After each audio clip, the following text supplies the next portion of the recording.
কাটানে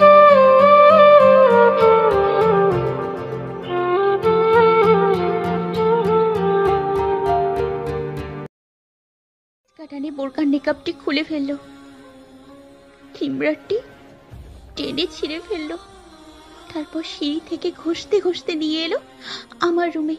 আমার হাত থেকে রক্ত ঝরছে, পায়ে অসহনীয় ব্যথা করছে, চিৎকার দেওয়ার শক্তিটুকু আমার মাঝে নেই। আমি ঘামছি, ব্যথায় কুকড়ে আছি। আমার চুলের মুঠি ধরে শেষবারের মতো জিজ্ঞাসা করছি, বিয়ে কি করবি কি না? ঠাস করে একটা চর বসিয়ে দিল আমার গালে। আলমারি থেকে আমার সমস্ত হিজাব নেকাব আর যত বোরকা আছে এনেই আমার চোখের সামনে পেট্রোল দিয়ে জ্বালিয়ে দিল।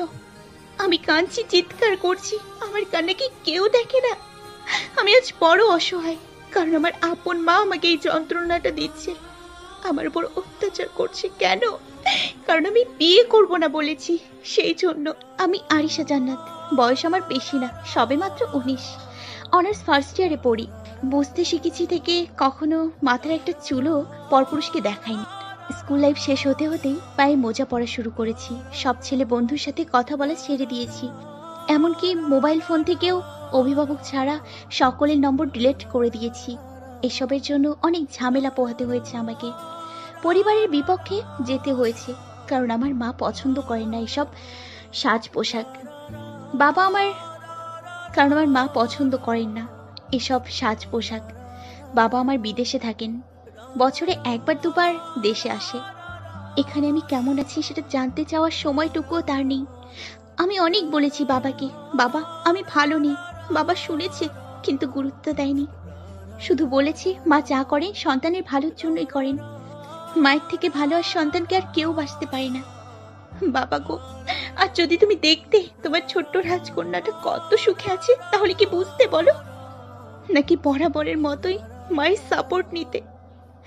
মা শব্দটা কতই না পবিত্র, কিন্তু আমার বেলায় কেন এতটা নিষ্ঠুর হলো বলো তো? ঘন্টা দুয়েক পরে পাত্রপক্ষের আনাগোনা শুরু হতে যাচ্ছে। বাড়ি ভর্তি মেহমান, প্রেস মিডিয়া, কোনো কিছু বাদ যায়নি। পাত্রের বয়স 30, শরীরের গঠন কাঠামো খারাপ না, শুধু একটাই অপ্রিয় সত্য যা মেনে নেওয়া আমার পক্ষে সম্ভব না, আর সেটা হচ্ছে পাত্র মাতাল, দুশ্চরিত্র, একজন তারকা অভিনেতা, যাকে নিয়ে রোজ কিছু না কিছু নিউজ পত্রিকায় পড়েছি। সে নিজেই বলেছে এর আগে নাকি অনেক মেয়েকে বিয়ের প্রতিশ্রুতি দিয়ে সে ছেড়ে দিয়েছে।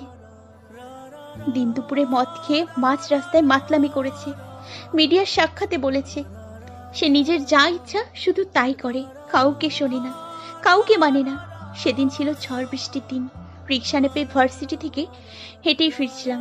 পথে ভারী ভাট্টা দেখে ঠেলে এগিয়ে গিয়ে দেখি একজন বাবার বয়সী বৃদ্ধ রিক্সা চালককে কেউ একজন বেঘরে পেটাচ্ছে। রাস্তার মানুষ কেউ আগাচ্ছে না। আমি কিছু না বুঝেই, রাগ কন্ট্রোল করতে না পেরে সাহস দেখে গিয়ে লোকটাকে টেনে কষে একটা থাপ্পড় দিয়ে দেই। সঙ্গে সঙ্গে আমার চারপাশে 6-7 জন মানুষ ঘিরে ধরে। দূর থেকে আমার থাপ্পড় দেওয়ার দৃশ্যটি কেউ ক্যামেরা বন্দি করে নেয়। 5 মিনিটের মধ্যে ফেসবুক, ইউটিউব সবখানে ভাইরাল হয়ে যায় সেই দৃশ্য। লোকটির মুখের দিকে তাকিয়ে আমি অবাক, এ তো শান নেহাল খান। আমার কিছু বুঝে ওঠার আগেই সে এসে আমার হাতটা খপ করে ধরে বসে আর বলে তাড়াতাড়ি গাড়িতে উঠতে। আমি উঠতে চাই না, সে জোর করে আমাকে টেনে তার গাড়িতে উঠিয়ে দেয়। তারপর সে আমাকে তার জানোয়ারি রূপগুলোর বিবরণ শোনায়, আমাকে বোঝায় তার গায়ে হাত তুলে কত বড় ভুল করেছি আমি। গাড়িটা এসে তার বাড়ির সামনে থামায়। বাড়ির মধ্যে টেনে হিচড়ে নিয়ে গিয়ে সে তার বডিগার্ডদেরকে বাড়ির বাইরে যেতে বলে। তারা চলে গেলে সে আমাকে শক্ত করে তার বাহুতে টেনে জড়িয়ে ধরে। ভয়ে আমি কিছুই বুঝতে পারছিলাম না কি করব। হঠাৎ তার মাকে ডাকতে থাকে।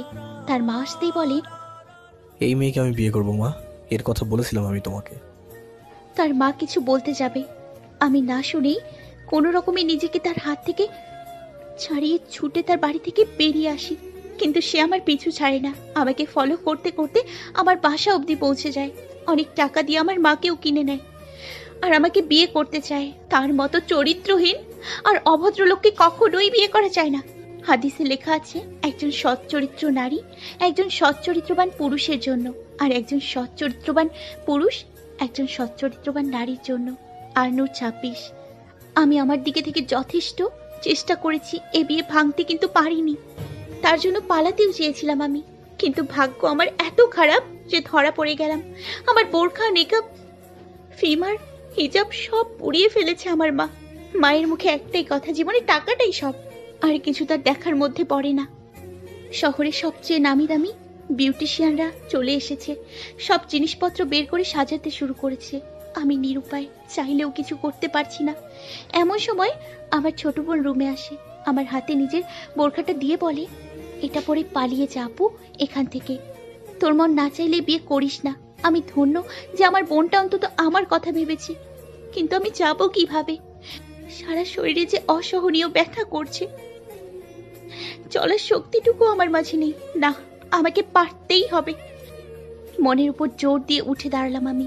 বোনের বোরখাটা পরে আমি একটা ওড়না নিয়ে ভালোভাবে মুখ বেঁধে নিয়ে হাতে পায়ে মোজা পরে রুম থেকে বের হলাম। দেখি সারা বাড়ি ভর্তি লোকজন ছড়িয়ে ছিটিয়ে আছে। সবার চক্ষু এড়িয়ে কিভাবে পালাবো এবার? ভাবনার চ্যাদ ঘটিয়ে পালানোর সুযোগটাও ছোট বোন করে দিয়েছে। সকলের চক্ষু এড়িয়ে ও আমাকে বের করে দিয়েছে বাড়ি থেকে। রাস্তায় এসে আমি ঠিকভাবে চলতে পারছি না, মাথার মধ্যে ঘোরাচ্ছে, চোখের সামনে সবকিছু ঝাপসা দেখতে লাগছি, শরীরে অসহনীয় ব্যথা। কিছু দূর এসে ধপ করে বসে পড়লাম মাঝ রাস্তার মধ্যে। আমার চোখ দুটো আস্তে আস্তে করে বুঝে গেল। তারপর কি হলো আমার কিচ্ছু মনে নেই। চোখ মেলে দেখে আমি হসপিটালে। আমার সামনে মা আর ওই জঘন্য লোকটা দাঁড়িয়ে আছে। মা আমার দিকে তেড়ে এগিয়ে আসতে গেলে সে বাধা দিয়ে আর চোখ ইশারায় বেরিয়ে যেতে বলে। মা বেরিয়ে গেলে সে আমার পাশে এসে বসেই আমাকে দেয় এক ধমক। আমি একদম নিশ্চুপ হয়ে আছি, কোনো কথা বলছি না। আমার নীরবতা দেখে সে আমার হাতটা টেনে ধরে আর আমাকে বলে, তোর সাহস হয় কি করে বিয়ের আসর ছেড়ে পালিয়ে যাওয়ার? তুই কি জানিস তোর মতো সস্তা মেয়ে মিনিটে মিনিটে কিনে সামনে দাঁড় করানোর ক্ষমতা রাখি আমি? তোকে বিয়ে করতে চেয়েছি, এটাই তোর ভাগ্য। আমি কিছু না বলে অসহায় দৃষ্টিতে তার দিকে তাকিয়ে আছি। নিজের হাত ছাড়ানোর অযথাই চেষ্টা করছি তার হাত থেকে। সে আমাকে আরো জোরে টেনে ধরে তার বুকের সাথে মিশিয়ে নেয়। আজ যদি তুই সত্যি চলে যেতি তাহলে প্রেস মিডিয়াতে আমাকে নিয়ে কত নিউজ বানানো হতো জানিস? হেডলাইন হতো, শান নিহাল খানের বিয়ের দিন তার হবু বউ পালিয়েছে। তোর মতন মেয়ে এইসবে কি বুঝবে? গাঁধী, ডফার। আরে কত মেয়ে আমার জন্য নিজের হাত কেটেছে, সেটা তোর কল্পনার বাইরে। কথাটা বলে আমাকে টেনে নিয়ে যেতে লাগে। আমার চলার শক্তি না থাকায় পড়ে যাই। উনি এগিয়ে এসে রাগের দাঁত কটমট করে বলে, এইভাবে নাটক করে কোনো লাভ নেই। জ্ঞান হারালে যে পায়ে ব্যথা হয় না সেটা আমি খুব ভালো করে জানি। বিয়ে তো আজ তোর আমাকেই করতেই হবে, এবার ওঠ। আমাকে উঠে দাঁড় করিয়ে টানতে থাকে। আমি সত্যি হাঁটতে পারছি না, বিশ্বাস করুন। আমার খুব যন্ত্রণা হচ্ছে। ও তাই নাকি? যন্ত্রণা কেন হবে? কেউ মেরেছে নাকি? ওনাকে কিভাবে বলি? মা আমাকে মেরেছে, হয়তো হাত পায়ে মোজা পড়া, এজন্য উনি আমার গায়ের দাগগুলো দেখতে পাচ্ছেন না। নাটক অনেক করেছিস, তোর তো অভিনেত্রী হওয়া উচিত ছিল। তবে চিন্তা করিস না, আমি তোকে সেই সুযোগটাও করে দেবো। দিনে দিনে এত অফার আসে, কতগুলো কাজ যে রিজেক্ট করি তোর কল্পনারও বাইরে। আমি একবার বললেই তোকে যে কেউই কাজ দিয়ে দেবে। ছি, উনি এতটা জঘন্য কেন? কিভাবে কথা বলছে আমার সাথে? এই লোকটাকে আমি কিছুতেই বিয়ে করতে পারবো না। আল্লাহ! আমাকে উনি অবাক করে দিয়ে কোলে তুলে নেয়। আমি আমার হাত পা ছুটোছুটি করছি। যদি আর একটু নড়াচড়া করিস তো এক আছাড় মেরে এখানেই ফেলে দেবো, তারপর ভাঙা কোমর নিয়ে বাসর করিস। আমি আর কোনো কথা বলি না, চুপ হয়ে আছি। কিন্তু বাসরের কথা শুনে আমার ভেতরটা কেঁপে উঠল ভয়ে। গায়ের মধ্যে ঘিনঘিন করছে। ভাবছি এমন একটা নোংরা, অসভ্য আর খারাপ লোকের সাথে কিছুতেই আমি বাসর করব না। কিন্তু এই বিয়েটা আটকাবো কিভাবে? এখন তো আমার পালানোর কোনো পথও নেই। উনি ওনার নাক আমার কপালে ঠেকিয়ে বলে, কি ভাবছিস? আমি মাথা ঝাঁকিয়ে কিছু না অর্থ বোঝাই। আশেপাশে মানুষের চিৎকার চেঁচামেচির শব্দ শুনে তাকিয়ে খেয়াল করি উনি আমাকে নিয়ে হাঁটছে, আর দুপাশে অনেক মানুষের আনাগোনা। সকলের মুখে তাহান তাহান আর তাহান, মানুষের চিৎকার চেঁচামেচির হট্টগোল, যাদেরকে ঘিরে আটকে রয়েছে ওনার গার্ডগুলো। দেখেছিস কত মানুষ আমার জন্য পাগল, শুধু একটা অটোগ্রাফ নেওয়ার জন্য এমন করছে। আর তুই কিনা ডাফার কোথাকার। আজ যদি তোকে ফলো করতে লোক না লাগাতাম তাহলে এতক্ষণে মিডিয়া আমার ইজ্জতের ফালুদা বানিয়ে দিত।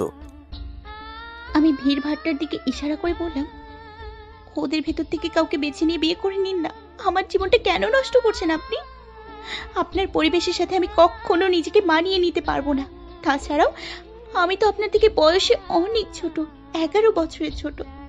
আপনার পরিবারের চাল চলন আচার নিয়ম আমার এই ছোট্ট মাথায় কখনো ঢুকবে না। আমার কথা শুনুন, আপনি আপনার মতোই মিডিয়ার জগতের কাউকে বিয়ে করে নিন, খুব সুখে থাকবেন। সেদিন আপনাকে আমি একটা থাপ্পড় দিয়েছিলাম বলেই তো এমন জেদ ধরেছেন, তাই না? ঠিক আছে, আপনি আমাকে আরো অনেকগুলো থাপ্পড় মেরে দিন, তবু এই বিয়েটা করবেন না প্লিজ। আর আমাকে তো আপনি কখনো দেখেননি, বিশ্বাস করুন আমি খুব কুৎসিত দেখতে, একদম হাড়ির কালির মতন কালো, নাক চ্যাপটা, দাঁত বোকলা, দেখলে আপনার অনেক ভয় করবে। আপনি কি পারবেন আমার সাথে সংসার করতে? অনেকে কথাগুলো বলে আল্লাহকে ডাকছি, আল্লাহ মিথ্যে বলার জন্য আমাকে ক্ষমা করে দিও। এমন পরিস্থিতিতে পড়েছি যে নিজেকে নিয়ন্ত্রণ রাখতে পারছি না, কখন কি বলছি নিজেও জানি না। উনি আমায় খুব জোরে একটা ধমক দেয় আর আমি কেঁপে উঠি। আমাকে তোর বোকা মনে হয়? অ্যাক্টরের সাথে অ্যাক্টিং করিস? বিয়ে আমি তোকেই করবো। আর একটা কথা বলেছিস তো, আজ ছাড় মেরে এখানেই কোমরটা ভেঙে দেবো। উনি আমাকে গাড়ির কাছে আনলেন, ড্রাইভার গাড়ির দরজা খুলে দেয়, আমাকে কোল থেকে নামিয়ে উনি গাড়িতে বসায়। ঘুরে এসে অপোজিট পাশের দরজা খুলে উনি গাড়ির ভেতরে বসতে যাবে, এমন সময় কিছু রিপোর্টার্স এসে ওনাকে ঘিরে ধরে। ওনার সামনে মাইক ধরে বলে, স্যার স্যার একটু থামুন। মিস আহান খান, আজ বিয়ের দিন আপনার হবু বউকে নিয়ে হাসপাতালে কেন এলেন? কোনো সিরিয়াস ম্যাটার? উনি গাড়ির দরজাটা জোরে শব্দ করে বন্ধ করে গার্ডগুলোকে ইশারায় বলে রিপোর্টার্সগুলোকে সরাতে। গার্ডগুলো এসে রিপোর্টার্সগুলোকে দূরে সরাতে থাকে, আর রিপোর্টার্সগুলো গাড়ির দরজায় উকি দিয়ে আমার মুখ দেখার চেষ্টা করে, কিন্তু মুখ বাধা থাকার কারণে দেখতে পারে না। গাড়ি চলতে শুরু করেছে, গাড়ির পেছনের ছিটে শুধু উনি আর আমি। খুব ভয় করছে আমার, না তাকিয়ে অনুভব করছি আমি। উনি ধীরে ধীরে আমার দিকে এগিয়ে আসছে, কিছুটা এগিয়ে এসে আমার বাম পাটা ওনার এক পা দিয়ে টেনে ধরেছে, তারপর আমার বাম হাতটা টেনে ধরে ওনার হাতের আঙুল আমার হাতের আঙুলের উপর চেপে ধরেছে। আমি একদম ঠান্ডা ফ্রিজের মতন জমে আছি। উনি আমার হাত উঠিয়ে ঠোঁটের কাছে এনে সামনের আয়নায় চেয়ে দেখে আমার চোখ দুটো খিচে খুব শক্ত করে বন্ধ করা, চোখের পাপড়ি কাঁপাকাঁপি করছে। সঙ্গে সঙ্গে মুচকি এসে উনি আমার হাতটা ছেড়ে দেয়, তারপর আমার গলাটা খুব শক্ত করে চেপে ধরে নিজেকে ঘুরিয়ে নেয়। তো কি বলছিলি যেন আমাকে তুই? তোকে আমি কখনো দেখিনি। তোর চোখ দেখেছি আমি, ওই কাজল কালো মায়াবী হরিণী চোখ। ওনার কথায় আমি চোখ মেলে তাকাই, উনি আমার মুখটা ছেড়ে দেয় আর আমি হা হয়ে ওনার মুখের দিকে তাকিয়ে রই। উনি বলে, আরে ফিল্মের ডায়লগ এটা, তোকে আমি কখনো দেখিনি। ফিল্মটার নাম? ও তাহলে ফিল্মের ডায়লগ শোনালো উনি আমাকে। অভিনেতা তো ইমোশনাল ভালোই করতে পারে, বোঝা যাচ্ছে। বয়সের কথা বলছিলি না আমাকে? তুই কি জানিস ক্লাস 6-7 মেয়েরাও আমার হতে চায়? জনপ্রিয় অভিনেতা আহান খান আমি। বয়স ম্যাটার করে না তোর আমার মধ্যে, কারণ আমি সব বয়সের মেয়ের জন্য উপযুক্ত। একটা কথা বলতো, আমাকে দেখতে কি তোর বুড়া মনে হয় নাকি হ্যান্ডসাম? আমি মনে মনে বলছি, বেয়াদব, বজ্জাত, অসভ্য, নোংরা, আরো অনেক কিছু। হ্যান্ডসাম না ছাই, নিজেই নিজের প্রশংসা করে, আহাম্মক একটা। কিরে বল। আমার কিচ্ছু বলার নেই আপনাকে, আপনি যেমন তা তো আপনিই জানেন। আমি বললে তো আর চেঞ্জ হয়ে যাবেন না। তোকে কে বলতে বলেছে ডফার? আমার হতে চাই ফিল্মের ডায়লগ এটা। ও এখন উনি আমাকে ফিল্মের ডায়লগ শোনাচ্ছে, আমিও কত বোকা, বোকার মতন তার সাথে কথা বলছি। গাড়ি এসে আমাদের বাড়ির গেটের সামনে দাঁড়ায়। মা এসে রাগী দৃষ্টিতে তাকায় আমার দিকে। উনি আমাকে ডাকলে আমার ধ্যান ফেরে, তাকিয়ে দেখি মা সামনে দাঁড়ানো। মা গাড়ির দরজাটা খুলে আমার হাত ধরে টেনে গাড়ি থেকে বের করে, আমাকে টানতে টানতে গাড়ির মধ্যে নিয়ে যেতে লাগে। আমি চলতে না পেরে হাঁটু নুয়ে বসে পড়ি, তবুও টানছে, টেনেই চলেছে। ফ্লোরে ঘেঁষতে ঘেঁষতে আমাকে নিয়ে যাচ্ছে, আমি চিৎকার করছি। হঠাৎ উনি ছুটে এসে মায়ের হাত ধরে ছিটকে দূরে ফেলে দেয়, তারপর আমাকে আবারও কোলে তুলে নিয়ে আমার রুমে নিয়ে আসে। ভেতর থেকে দরজাটা বন্ধ করে বিছানার উপর এনেই আমাকে ধরাম করে নিচে ফেলে দেয়। পা কি ন্যাংরা হয়ে গেছে তোর যে হাঁটতে পারছিস না? বিয়ে না করার অনেক বাহানা দেখিয়েছিস, কিন্তু আর না, একটা কথা মনে রাখিস, এবার বাড়ি ভর্তি মিডিয়ার লোকজন, এমন কিছু যেন আর না করতে দেখি যেটা করলে আমার সম্মান নিয়ে টানাটানি হয়। আর তোর মাকেও দেখে নেব, এতগুলো টাকা খেয়েও একটু বুদ্ধি হলো না, সকলের সামনে এইভাবে তোকে টানলো। কেউ এই দৃশ্য ক্যামেরায় বন্দি করে নিলে কি হতো? ও, তাহলে নিজের সম্মানের কথা ভেবে আমাকে কোলে করে নিয়ে এসছে। তাকিয়ে দেখি আমার সামনে এবার উনি শাড়ি, গহনা, কসমেটিক্স সব রেখেছে। এগুলো কি পড়তে পারবি নাকি আমি পরিয়ে দেবো? আপনি পড়াবেন মানে? মানের নমুনা তো একবার দেখিয়েছিস, একা ছাড়লে আবারও পালাবি। এবার কোনো রিস্ক নেবো না, বিয়ের আগে আর তোকে চোখের আড়াল করছি না আমি। একবার বিয়েটা হোক, তারপর সবকিছু সুদে আসলে ওসুল করবো। ওনার কথা শুনে আমার কান্না পাচ্ছে খুব। মনে মনে বলছি, এই লোকটাকে বিয়ে করতে হবে আমার। আল্লাহ কিছু করো। আমি ওনার কাছে 2 হাত জোর করে মিনতি করি, দেখুন আমি এসব পড়তে পারবো না, আমি পারবো না। সেজে গুজে বিয়ের আসরে গিয়ে বসতে, প্লিজ বোঝার চেষ্টা করুন, আমি পরপুরুষের সামনে পারবো না এভাবে যেতে। দয়া করুন আমার উপর, আমাকে বিয়ে করবেন না প্লিজ। উনি এসে আমার হাতটা মোচড় দিয়ে ধরে। এখনো তোর মুখে সে একই কথা? বলেছি না বিয়ে তোর আমাকেই করতে হবে, আর আজই? এমন কেন করছেন? কি দেখেছেন আমার মধ্যে আপনি? আপনি তো অনেক মেয়ের জীবন নষ্ট করেছেন, তাদেরকে বিয়ে করেননি, তাহলে আমাকে কেন বিয়ে করতে চাইছেন বলুন তো? সেটা তোর না জানলেও চলবে, এভাবেই চল, সাজতে হবে না। উনি আমাকে আবার কোলে তুলে বিয়ের আসরে নিয়ে যায়। মিডিয়ার মানুষেরা দূরে থেকে নিউজ বানাচ্ছে, ফটোগ্রাফাররা ছবি তুলছে, কেউ কেউ আবার ভিডিও করছে। উনি এমন ভাব দেখাচ্ছেন সকলের সামনে যেন আমাকে খুব ভালোবাসে। আমি তো জানি বিয়ের পর উনি আমার উপর কতটা অত্যাচার করবে। কেন যে সেদিন চড়টা মারতে গেলাম, এখন এই অসভ্যটা আমার জীবনটা টানা টানা করে ছাড়বে। কিছুক্ষণ পর সকল নিয়ম মেনে বিয়ে পড়ানোর কাজ সম্পূর্ণ হয়। না চাইতেও বিয়েটা করতে হয় এই জঘন্য আর অসভ্য সেলিব্রিটিকে। এখন সে আমার স্বামী, ভাবলেই গায়ে কাটা দিচ্ছে, ভেতরটা ঘিন ঘিন করছে। সকলের সামনে ভালোবাসার অভিনয় দেখিয়ে উনি আমাকে কোলে করে বেডরুমে নিয়ে আসে। তারপর রুমের দরজাটা ভেতর থেকে লক করে ধপাস করে আমাকে উনি ফ্লোরে ছেড়ে দেয়। আগের থেকে সারা শরীরে অসহনীয় ব্যথা, তার উপর এমন আঘাতে শরীরটা ব্যথায় কুকড়ে আছে। আমি যেন নিস্তেজ হয়ে যাচ্ছি, মনে হলো যেন শরীরের সব হাড়টি ভেঙে গুঁড়ো গুঁড়ো হয়ে গেছে। আমি আস্তে করে চোখ দুটো বন্ধ করে নিই। আমার কানে ওনার কথা ভেসে আসছে। ওয়াও, কত নাটক জানিস রে তুই! তোকে মিডিয়ায় আনলে একদিনে সুপারস্টার হয়ে যাবি। আমি আর কিছু শুনতে পারি না, এতক্ষণে নিজের জ্ঞান হারিয়ে ফেলি। যখন চোখ খুলি তখন নিজেকে বধূ বেশে ফুলে সাজানো বিছানায় আবিষ্কার করি। আমি তো বোরখা পরেছিলাম, আমাকে এভাবে কে সাজালো? উনি সাজিয়েছে, উনি আমার শরীরে হাত দিয়েছে। আমার এতদিন ধরে পরিপূর্ণ পর্দা করা, নিজেকে স্বামীর জন্য তুলে রাখা সব ভেঙে দিল উনি। কান্না পাচ্ছে আমার খুব, নিজের শরীরটাকে বারবার দলা ঘষা করছি। আমার লজ্জা করছে খুব, ঘৃণাও হচ্ছে। ওইরকম একটা নোংরা মানুষ আমার শরীর এভাবে স্পর্শ করেছে। দরজা খোলার শব্দে কেঁপে উঠলাম। আমার হাত দুটো দিয়ে শক্ত করে বিছানার চাদরটা টেনে ধরি, বুকের ভেতর ধুক ধুক করছে। খেয়াল করি আমার মুখে লম্বা ঘোমটা টানা।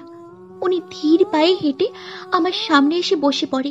আমি ভয় পাচ্ছি, ভয় ভয় আমতা আমতা করে কিছু বলতে যাব, হঠাৎ খেয়াল করি উনি ঢুকছে, হাতে ওনার মদের বোতল, যা ধুম করে আমার কোলের উপর রেখে দেয়। নেশা নেশা চোখে দুটো গোল গোল ঘুরিয়ে বিছানায় কোনোই ঠেকায়, আর আমার মুখের সামনে ওনার 2 হাতের তালুতে নিজের থুতনি ঠেকায়। আজ আমি বাসর করব। কার সাথে? আমার বউয়ের সাথে। আমার তো ইচ্ছে করছে এই বোতল দিয়ে ওনার মাথা ফাটিয়ে দিই, চলে যাই পালিয়ে। এই রাক্ষসটা আমার সাথে হাত সাথে কি করবে তা আল্লাহই জানে। উনি আমার হাত ধরে হ্যাচকা টেনে বিছানায় শুয়ে দেয়, তারপর আমার পেটের উপরে উঠে বসে। আমার মুখে এখনো ঘুমটা টানা। আমি কি করব বুঝতে পারছি না, শরীরে আমার একটুও বল নেই। উনি আমার পেট থেকে শাড়ির আঁচলটা সরিয়ে মদের বোতলটার মুখ খুলে সবটুকু মদ আমার পেটের উপরে ঢেলে দেয়। তারপর উনি নিচু হয়ে আমার পেটের কাছে নিজের মুখটা নিয়ে আসে। উনি জিভ বেরিয়ে দিতেই আমি একটা চিৎকার দিই, আর উনি আমার পেটে খুব জোরে একটা চিমটি কেটে উঠে আসে আমার উপর থেকে। শয়তানি হাসিতে হাসতে থাকে উনি। আমি উঠে বসতেও পারছি না শরীরে ব্যথার জন্য। উনি আমায় ধরে টেনে শোয়া থেকে উঠিয়ে বসায়। কি কেমন দিলাম অ্যাক্টিং? অ্যাক্টিং? কি বলছেন উনি? উনি আমার হাত ধরে টেনে আমার মুখের কাছে নিজের মুখটা নিয়ে আসে। আমার মুখে এখনো ঘুমটা, পাতলা ঘুমটাতে আমি ওনাকে দেখতে পারলেও ওপাশ থেকে উনি আমাকে দেখতে পারছেন না। কি ভাবলি তোর সাথে আমি বাসর করবো?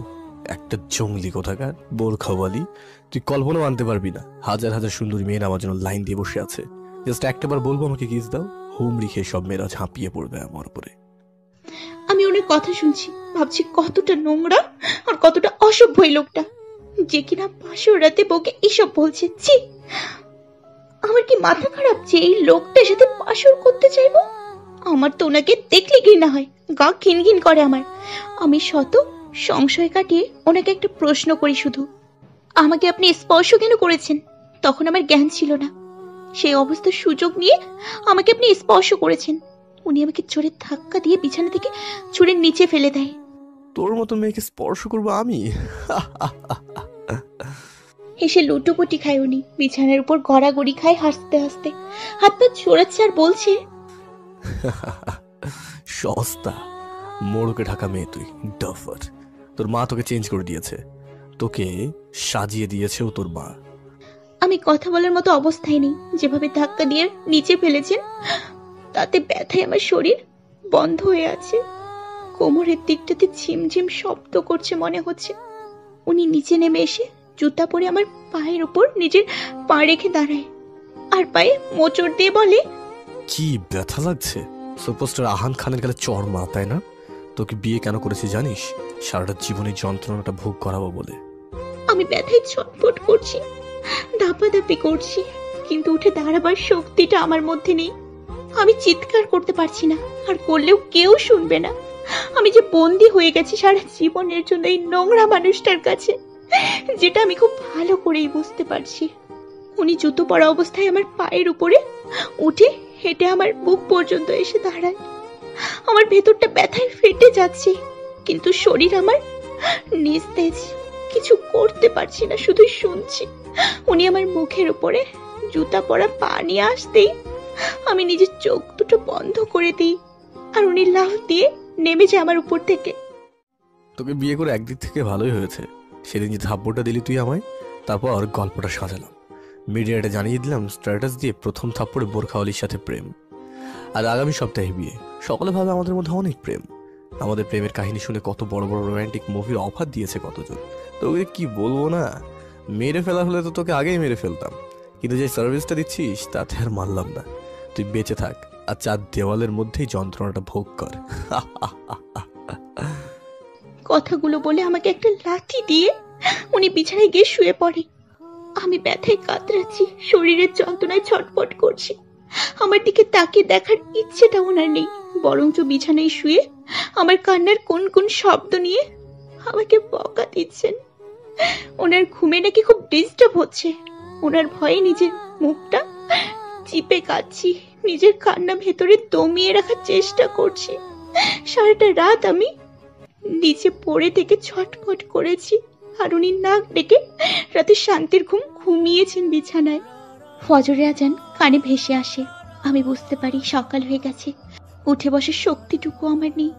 বুঝতে শিখেছি থেকে জীবনে কখনো এক ওয়াক্ত নামাজও কাজা করেছি কিনা তাই নিয়ে সন্দেহ। কিন্তু আজ আমি কিভাবে নামাজ পড়বো? নামাজ না পড়লে যে আমি আমার কষ্টগুলো স্রষ্টাকে বলতে পারবো না।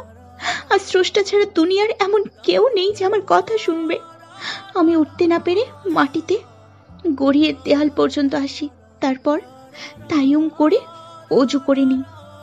আল কোরআনের একটা আয়াত আছে, সেটা মনে পড়ে আমার। কেউ যদি দাঁড়িয়ে নামাজ পড়তে না পারে বসে পড়বে, বসে না পড়লে শুয়ে পড়বে, শুয়েও না পারলে ইশারায় নামাজ পড়বে। বুখারী শরীফ 1066। তবুও শরীরে নিঃশ্বাস থাকা পর্যন্ত অবশ্যই আল্লাহর নামাজ পড়তে হবে। 15 সূরা হিজর 99। আমি শুয়ে নামাজ পড়ে নিই। নামাজ শেষে নীরবে কাঁদি আর স্রষ্টার দরবারে দুহাত তুলে লুটিয়ে পড়ি। স্রষ্টাকে শুধাই, হে আল্লাহ, তোমার মতন আর কে আছে যে আমাকে বুঝবে? নিশ্চয়ই তুমি যা করো তার মধ্যেই বান্দার সুখ নিহিত থাকে। আমাকে বোঝার আর কেউ নেই, তাই তোমাকেই বলি, এই নির্মম অত্যাচার নির্দরতা থেকে আমাকে মুক্তি দাও। না চাইলেও যাকে আমার জীবন সঙ্গী রূপে নিয়ে এসেছো, হয় তার থেকে আমাকে পরিত্রাণ পাইয়ে দাও, আর না হয় তার ভেতরে সঠিক বুঝ দান করো। আমিন। আমার মোনাজাত শেষে ঘাড় ঘুরিয়ে দেখি উনি বিছানার উপর বসে আছেন, কিছু একটা ভাবছেন। আমার দিকে ঘুরে থাকাবে আমি বুঝতে পেরে আমার ঘোমটাটা শাড়ির আঁচল দিয়ে ঢেকে নিই। ঘুমের ভাঙ ধরে শুয়ে থাকি সেখানেই। উনি ধীর পায়ে এসে আমার পাশে বসেন। আমার খুব ভয় হতে থাকে। ভয়ে আমি নিজের চোখ দুটো শক্ত করে বন্ধ করে রাখি। উনি আমায় অবাক করে দিয়ে কোলে তুলে নেয়, তারপর বিছানায় শুইয়ে দিয়ে আমার সারা শরীরের ক্ষতগুলোতে আলতো করে হাত বোলায়। ক্ষত গায়ে তার স্পর্শ পেয়ে আমার যেন আরো বেশি ব্যথা করছে, কিন্তু চিৎকার করার সাহস পাচ্ছি না। উনি যদি আমাকে আরো মারে সেই ভয়ে নীরব আছি। হঠাৎ খেয়াল করি উনি আমার মুখ থেকে ঘোমটাটা উঠিয়ে ফেলছেন, আমার সারা মুখে নিজের ঠোঁটের পরশ দিয়ে চলেছেন। তারপর আমার শাড়ির আঁচলটা বুক থেকে ফেলে দিয়ে নিজের নাক ডুবিয়ে দিয়েছেন আমার বুকে। ওনার পিঠের উপর আমার হাতটা চলে আসে। আমি খুব শক্ত করে ওনার পিঠে চেপে ধরি। আমার ব্যথা করছে খুব, পারছি না আর নিতে। আমার কণ্ঠ পেয়ে উনি আমায় ছেড়ে দিয়ে আমার উপর থেকে উঠে আসেন। এক দৃষ্টিতে আমার মুখের দিকে তাকিয়ে থাকেন উনি, আর আমি ওনার দিকে তাকিয়ে কাঁদি। উনি কিচ্ছু বলে না, শুধু চুপ করে থাকেন। কিছুক্ষণ পর খুব জোরে খাটের পায়ের সাথে নিজের হাতে একটা ঘুষি মেরে আমার গলাটা এসে শক্ত করে চেপে ধরেন উনি। তুই ভাবলি কিভাবে? তুই বললে আমি তোকে ছেড়ে দেবো? সুপারস্টার আহান খান আমি, নিজের যা ইচ্ছা শুধু তাই করি, কাউকে মানি না, কাউকে শুনি না। আজ পর্যন্ত কেউ আমার দিকে তাকিয়ে কখনো চোখ রাঙিয়ে কথা বলেনি, আর তুই কিনা সকলের সামনে আমার গালে চড় মারলি? এত সাহস তোর! কি ভাবিস তুই নিজেকে? উনি আমার হাত দুটো বিছানার সাথে খুব শক্ত করে চেপে ধরে। আমার খুব কষ্ট হচ্ছে আহান, আপনার মনে কি একটু দয়া মায়া নেই? আপনি আমার গালে একটু চড় বসিয়ে দেন। উনি আমার গালে একটা চড় বসিয়ে দেয়, চুলের মুঠি টেনে ধরে বলে, না, ওসব আমার মনে নেই, আর তোর প্রতি আমার করুণাও হয় না। তোকে কষ্ট দিতে পারলে আমার শান্তি, শরীরের তৃপ্তি। কথাটা বলে এক টানে উনি আমার ব্লাউজের হাতের দুপাশ থেকে টেনে ছিঁড়ে ফেলেন। দাঁত দিয়ে কামড়ে সামনের হুকগুলো সব খুলে ফেলেন। তারপর পৈশাচিক রূপে ঝাঁপিয়ে পড়ে আমার শরীরের উপর। আমার বুকে অজস্র কামড় দিতে থাকেন উনি। আমার খুব যন্ত্রণা হয়, তাতে ওনার কি? উনি আমার গলায়, বুকে, ঠোঁটে কামড়ে কামড়ে ক্ষত বিক্ষত করে ফেলেছে। 2 ঘন্টা ধরে ওনার এই শারীরিক অত্যাচার চলছে। তারপর উনি ক্লান্ত হয়ে গেলে আমার উপর থেকে উঠে আসেন। জানালার কোণ ঘেঁষে সূর্যের হালকা কিরণ এসে পড়েছে রুমে। আমার 2 চোখের পানিতে বালিশ ভিজে যাচ্ছে। ওয়াশরুম থেকে শাওয়ার নিয়ে বের হয়েছেন উনি। আমার দিকে রাগী দৃষ্টিতে তাকিয়ে ঠোঁট কামড়ে ধরে আছেন। কিছুক্ষণ পর খেয়াল করেন আমি নীরব। উনি এগিয়ে এসে আমার হাত খুব শক্ত করে খামচে ধরে আমাকে টেনে উঠিয়ে বসায় আর বলেন, এখনো শুয়ে আছিস তুই? কিছুক্ষণ পরই সব প্রেস মিডিয়া চলে আসবে। বিয়ের সময় তো বোরখা পরেছিলি, তোকে দেখার জন্য কত মানুষ মরিয়া হয়ে আছে সেটা কি তুই জানিস? আর তাও শুধুমাত্র এই সুপারস্টার আহান খানের ওয়াইফ বলে। এখন যা, উঠ, গিয়ে রেডি হয়ে নে। আমার মুখের উপরে তোয়ালে ছুঁড়ে মারলেন উনি। তারপর একটা প্যাকেট এনে আমার সামনে রাখলেন। শাওয়ার নিয়ে এটা পরে নিস। আমি কিছু বলছি না, এক ধ্যানে তাকিয়ে আছি ওনার দিকে, আর ভাবছি একটা মানুষ এতটা নির্দয়, নিষ্ঠুর আর পাষাণ হতে পারে। হে আল্লাহ, এত নোংরা কেন এই লোকটা? কিছু বললি? আমার দিকে তাকান আহান। আপনার মনে কি একটু অনুশোচনা নেই? সারাটা রাত যে অত্যাচার চালিয়েছেন আমার শরীরের উপর, তারপরেও বলছেন আমাকে রেডি হয়ে প্রেস মিডিয়ার সামনে নিয়ে যাবেন।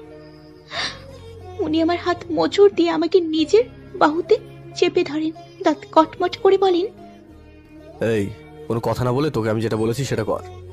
কিভাবে করব আহান? আমি তো আর পারছি না উঠে দাঁড়াতে। একটু ভালোভাবে দেখুন না কি করেছেন আপনি আমার সাথে। উনি আমার দিকে তাকিয়ে হাতটা ছেড়ে দেয়, মুখে আঙুল ভরে দিয়ে দাঁত দিয়ে হাতের নখ কামড়াতে থাকে আর কিছু একটা ভাবতে থাকে। তারপর আমার মুখের দিকে তাকিয়ে বলে, না, এই অবস্থায় তোকে প্রেস মিডিয়ার সামনে নেওয়া যাবে না। তুই আগে একটু সুস্থ হ। আমাকে বিছানায় ধাক্কা দিয়ে চলে যান উনি। উনি যাওয়ার পর আমি বিছানায় আবার শুয়ে পড়ি। কম্বলটা গলা অবধি উঠিয়ে নিই, হিচকি তুলে কাঁদতে থাকি। কাঁদতে কাঁদতে ঘুমিয়ে পড়ি আমি। যখন ঘুম ভাঙলো চোখের সামনে মাকে দেখতে পেলাম। মা আহানের রুমের আলমারি খুলে ভালো ভালো শাড়ি গহনা একটা একটু করে ব্যাগে ভরাচ্ছে। আমি ব্যথায় উঠতে পারছি না, তাই শুয়ে থেকেই বলছি, এ কি মা, এসব কি করছো তুমি? থাম, দেখছিস না কি করছি? এত বড়লোক জামাই পেয়েছি, সুপারস্টার আহান খানের শাশুড়ি মা বলে কথা, একটু সাজ পোশাক দরকার আছে না? আমি কম্বলটা আমার বুকে ভালোভাবে জড়িয়ে নিয়ে আস্তে করে উঠে বসলাম। মাকে বললাম, মা প্লিজ এটা করো না, ওনার কাছে তুমি ছোট হয়ে যাবে, তোমাকে চোর ভাববেন উনি, প্লিজ মাইগুলো রেখে দাও। মাই গিয়ে এসে আমার গালে একটা জোরে থাপ্পড় মেরে বসে। বিয়াদব মেয়ে, নিজের মাকে চোর বলছি? এইসব তুই একা ব্যবহার করবি তাই না? এত শাড়ি গহনা পাবি, তুই একা পরে শেষ করতে? শোন, আমি এই সব নিয়ে যাচ্ছি, দেখেই যখন ফেলেছিস তখন তোকে বলেই নিয়ে যাচ্ছি, তাই একদম চোর বলবি না। তোদের অনেক টাকা, আবার কিনে নিস। মায়ের থাপ্পড়ে আমার একটুও খারাপ লাগছে না, কারণ এমন থাপ্পড় আগেও কত খেয়েছি মায়ের হাতে। আমার এসব সয়ে গেছে। আমি আবার মাকে বলি, এগুলো নিও না মা, যেখানে জিনিস সেখানেই রেখে দাও, প্লিজ মা, আমায় ভুল বুঝো না। এটা জানাজানি হলে ওনার পরিবার তোমার অসম্মান করবে, তোমাকে নানান কথা শোনাবে। আমি সইতে পারবো না মা, রেখে দাও এগুলো। আমার কথার কোনো তোয়াক্কা না করি মা এগুলো নিয়ে বেরিয়ে যায়। মা যাওয়ার পরপরই উনি রুমের ভেতরে ঢোকে। হয়তো মায়ের হাতের ব্যাগটা উনি দেখে নিয়েছেন। আল্লাহ, এখন কি হবে? উনি তো আমাকেও ভুল বুঝবে, নানান কথা শোনাবে। আমাকে অবাক করে দিয়ে উনি বলে ওঠেন, কি রে, আর কতক্ষণ এইভাবে বিছানায় পড়ে থাকবি? যে কেউ রুমে এসে গেলে কি বলবে? যা শাওয়ার নিয়ে কাপড় পরে নে। একটু চুপ করে থেকে আচ্ছা, তুই উঠতে পারবি নাকি ওয়াশরুমে আমি নিয়ে যাব? আমি ওনার দিকে অসহায় দৃষ্টিতে তাকিয়ে আছি, কোনো কথা বলছি না। যেভাবে অত্যাচার করেছেন উনি আমার উপর, তা মনে পড়লে প্রচন্ড রাগ হচ্ছে, কিন্তু ওনাকে কিছু বলার সাহস আমার নেই। উনি যে আমার স্বামী, ওনার পায়ের কাছে আমার জান্নাত। উনি আমার শরীর থেকে কম্বলটা ফেলে দেয়, তারপর আমার শরীরে কাল রাতের পরনের শাড়িটা দিয়ে ঢেকে আমাকে কোলে তুলে শাওয়ার রুমে নিয়ে যায়। ওয়াশরুমে নিয়ে ধুম করে উনি আমায় নিজের কোলে থেকে নিচে ফেলে দেয়। আমি নিচে পড়ে নিথর হয়ে আছি, শরীরটা যেন আর নড়ছে না, চোখ দুটো বন্ধ হয়ে আসছে আমার। ঝাপসা চোখে দেখছি উনি আমার সামনে হাঁটু গেড়ে বসছেন। অস্পষ্ট ভাবে কিছু একটা কানে আসছে, মনে হয় উনি আমায় কিছু বলছেন। ওনার হাত আমার চুলের ভাঁজে, অনুভব করছি উনি আমার চুলগুলো খুব শক্ত করে টেনে ধরে আছেন। তারপর আর কিছু বুঝতে পারছি না, আমার চোখ দুটো এখন পুরোপুরি বন্ধ। চোখ মেলতেই দেখি রুমের মধ্যে 20 থেকে 30 জন মহিলা ডক্টর। আমি বিছানায় শুয়ে আছি, কেউ আমার প্রেশার চেক করছেন, কেউ আমার হাতে স্লাইন লাগাচ্ছেন, আবার কেউ কোনো কাজ না পেয়ে নীরবে আমার দিকে তাকিয়ে আছেন। কিন্তু আমার চোখ দুটো যেন অন্য কাউকে খুঁজছে। দূর থেকে দেখা যাচ্ছে জানালার কোণ ঘেঁষে গ্রিল ছুঁয়ে বাইরের দিকে মুখ করে দাঁড়িয়ে আছেন উনি। আমার শাশুড়ি মা ঠিক ওনার পাশেই, তাকে কিছু বলছেন। রুমটা এত বড় যে ওনাদের কথা এত দূর থেকে আমার কানেই আসছে না। কথা বলতে বলতে আমার শাশুড়ি মা যখন ঘুরে তাকিয়ে আমার চোখ খোলা দেখতে পান, তখন ছুটে আসেন। বৌমা ঠিক আছে তো তুমি? এখন কেমন লাগছে? ব্যথা করছে শরীরে? আমার শরীরে হাত বুলিয়ে জিজ্ঞাসা করছেন উনি। আমি উঠে বসার চেষ্টা করছি, কিন্তু পারছি না। উনি আমাকে ধরে ঠেক দিয়ে উঠিয়ে বসান। সামনের ড্রেসিং টেবিলের আয়নায় চোখ যেতে খেয়াল করি আমার শরীরে একটা লাল রঙের পাতলা বস্ত্র। শরীরের ভেতরে সবকিছু স্পষ্ট বোঝা যাচ্ছে। আমি লজ্জায় আস্তে আস্তে করে কম্বলটা নিজের বুক পর্যন্ত টেনে নিই। ড্রেসটার হাতাও নেই। আমি বুঝতে পারছি না এমন ড্রেস আমার শরীরে কিভাবে এলো। আমার শাশুড়ি মামা মুচকি এসে আবার বললেন, কি হলো বৌমা, এই পোশাকটাতে তোমার অস্বস্তি বোধ হচ্ছে? আমি ভয়ে ভয়ে মাথা নাড়ালাম, যার অর্থ বুঝলাম। আমি ভয়ে ভয়ে মাথা নাড়ালাম, যার অর্থ বোঝালাম হ্যাঁ, খুব অস্বস্তি হচ্ছে আমার। উনি আমার এমন উত্তর বুঝতে পেরে উঠে আলমারির দিকে অগ্রসর হচ্ছেন। আমার খুব ভয় করছে। আলমারিতে তো একটা শাড়ি আর গহনাও নেই, মা সব নিয়ে গেছেন। ব্যাপারটা জানাজানি হলে এখন একটা বিশ্রী কাণ্ড ঘটবে। মা, আমার একটু অস্বস্তি বোধ হচ্ছে না, বিশ্বাস করুন। আমার কথায় ঘুরে দাঁড়ালেন শাশুড়ি মা। আমার পাশে এসে বসে বললেন, এটা কি গাউন পরো বৌমা?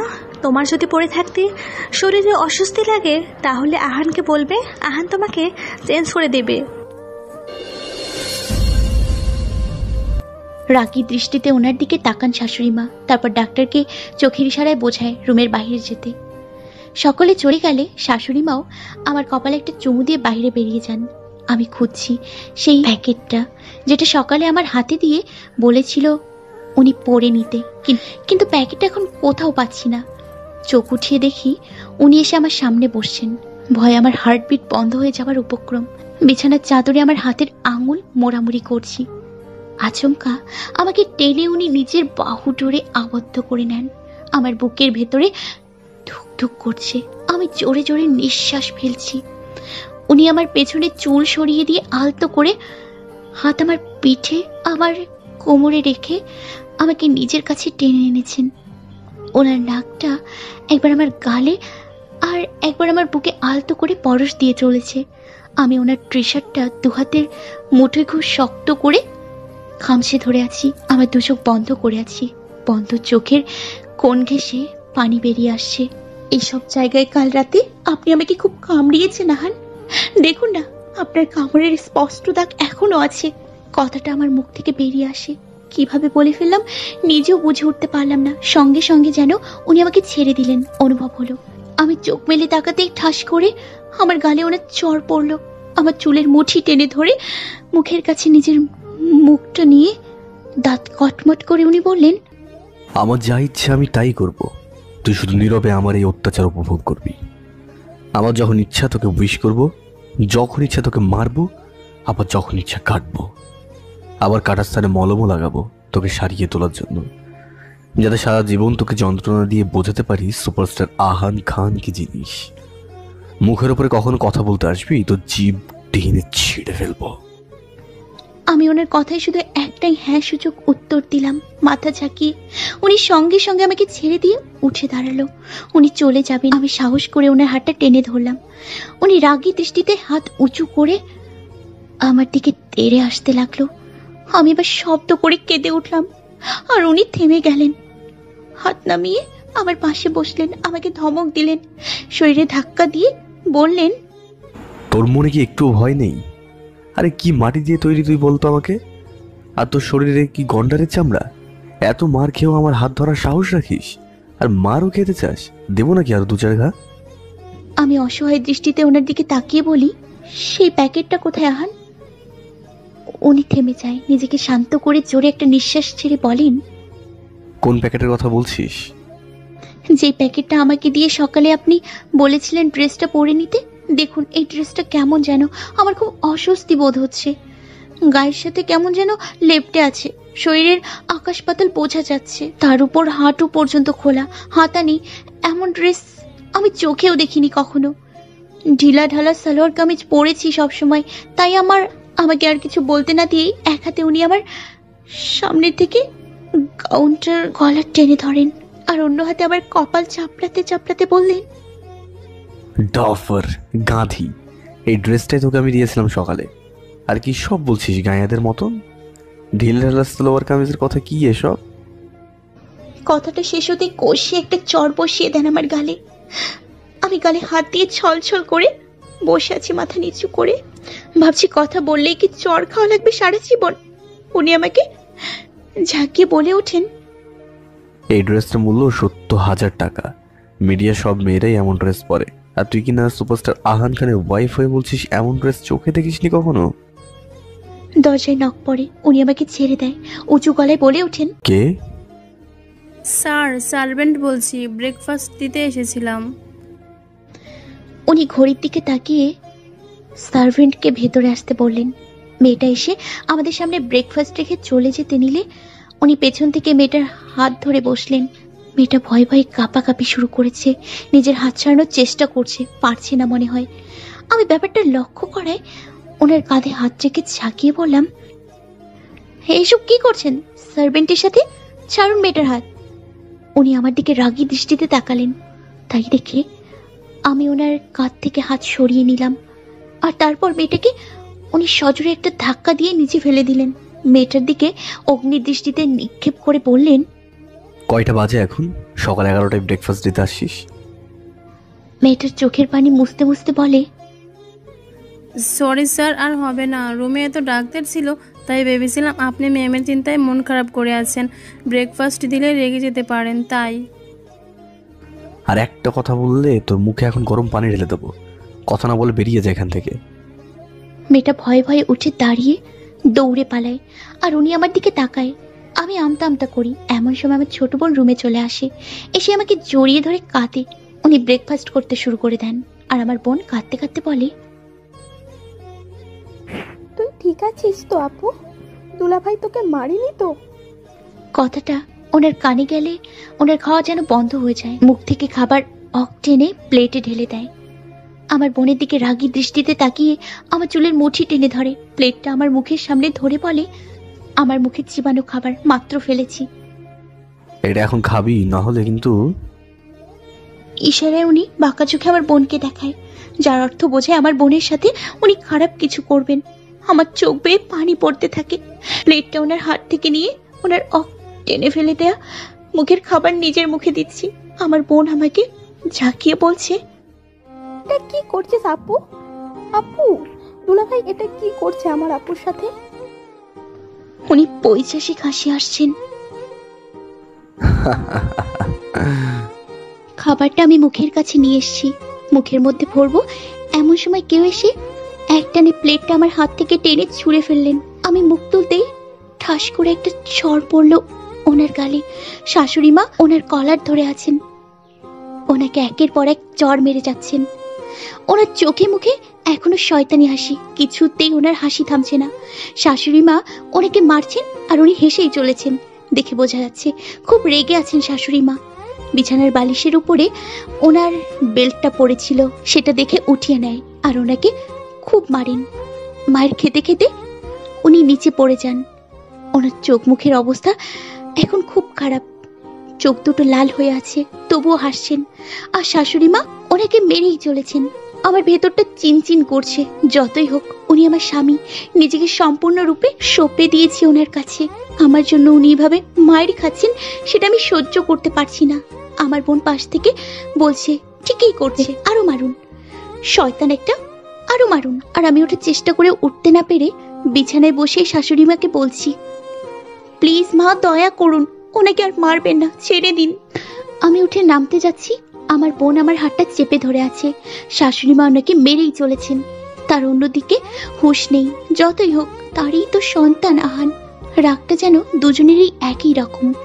আমি আমার বোনকে ধাক্কা দিয়ে বিছানা থেকে নেমে নিচে পা রাখলে পড়ে যাই নিচে। উঠে দাঁড়িয়ে হাঁটতে পারছি না। বোন আমার কাছে এসে আমাকে ধরছে, আর আমি বোনকে সরিয়ে দিয়ে ফ্লোর ঘেঁষে ওনার দিকে আগাচ্ছি। শাশুড়ি মায়ের শরীর থেকে ঘাম ছুটছে, ওনাকে মারতে মারতে ক্লান্ত হয়ে যাচ্ছে, তবুও মারছে। আমি কাছে গিয়ে ওনাকে টেনে নিজের বুকের সাথে মিশিয়ে নিই। ওনাকে খুব শক্ত করে জড়িয়ে ধরে আছি আমি। আমাকে দেখে শাশুড়ি মা যেন থেমে যায়, হাত থেকে বেল্টটা নিচে ফেলে দেয়। আর আমি ওনার শরীর পর্যবেক্ষণ করছি। টি শার্টের উপরের শরীরের ক্ষত রক্তের ছাপ ভেসে উঠেছে। আমি আলতোভাবে ওনার শরীরে নিজের হাত বোলাচ্ছি, আর উনি ব্যথা পেয়ে চোখ বন্ধ করে উঠছেন। কষ্ট হচ্ছে আপনার? উনি আমাকে এক ধাক্কায় নিজে থেকে দূরে সরিয়ে দিলেন। রাগী দৃষ্টিতে আমার দিকে তাকিয়ে বললেন, আমার মা আমাকে মারবে, কাটবে, যা খুশি তাই করবে, তাতে তোর কি? কেন এসেছিস আমার কাছে তুই? কথাটা বলে উনি অন্যদিকে মুখ ঘুরিয়ে নেন। ওনার কথার কোনো উত্তর দিচ্ছি না আমি। বোন এসে আমাকে ধরে উঠিয়ে বিছানায় নিয়ে বসিয়ে দেয়। উনি ফ্লোরে অন্যদিকে মুখ করে শুয়ে আছেন। আমি ওনার দিকে তাকিয়ে আছি। ওনার কণ্ঠের কোন কোন শব্দের কান্নার আওয়াজ শুনতে পাচ্ছি। শাশুড়ি মা আমার পাশে এসে বসলেন, আমার মুখ ধরে নিজের দিকে ঘুরিয়ে নিলেন আর বললেন, এত অন্যায় করার পরও তুই ওর কাছে গিয়েছিস মা? এত ভালো কেন রে তুই? তোর মাটাও একদম এমন ছিল, স্বামীর অনেক অত্যাচার সহ্য করেছে মীরা, কখনো প্রতিবাদ করিনি। এইটুকু বলেই শাশুড়ি মা জোরে একটা নিঃশ্বাস ছাড়লেন। কেমন যেন হাঁপ ছেড়ে বাঁচলেন উনি। কিন্তু আমি ভাবছি অন্য কথা। আমার মায়ের উপর তো কখনো বাবা অত্যাচার করেননি। আর মীরাকে, আমার মায়ের নাম তো সুইটি বানু। আমার ভাবনা স্যাদ ঘটিয়ে আমার শাশুড়ি মা আমার হাতটা শক্ত করে ধরে বললেন, কি ভাবছিস আরু? আমি চোখ তুলে ওনার দিকে তাকালাম, মনে আসা প্রশ্ন ওনার সামনে রাখলাম, ওনার কাছে জানতে চাইলাম, আচ্ছা মা, মীরাকে আমি কি তাকে চিনি? মুহূর্তেই শাশুড়ি মায়ের চোখ দুটো বড় বড় হয়ে যায়। কথাটা আমার সামনে বলে উনি যেন অপরাধ করে ফেলেছেন এমন ভাবে মুখ লুকাচ্ছেন। উনি হালকা নড়ে চড়ে বসেন। আমি আর কিছু বলবো তার আগে উনি উঠে দাঁড়ান, শাড়ির আঁচল টেনে নিজের মুখ ঢেকে ছুটে রুম থেকে বেরিয়ে যান। আমি তার যাওয়ার পানে তাকিয়ে থাকি, কিছুই বুঝি না তার ইঙ্গিত।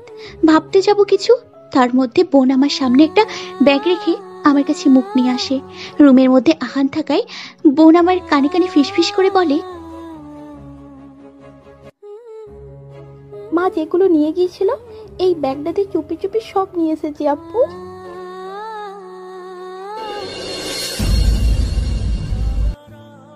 দুপুর গড়িয়ে রাত হয়েছে।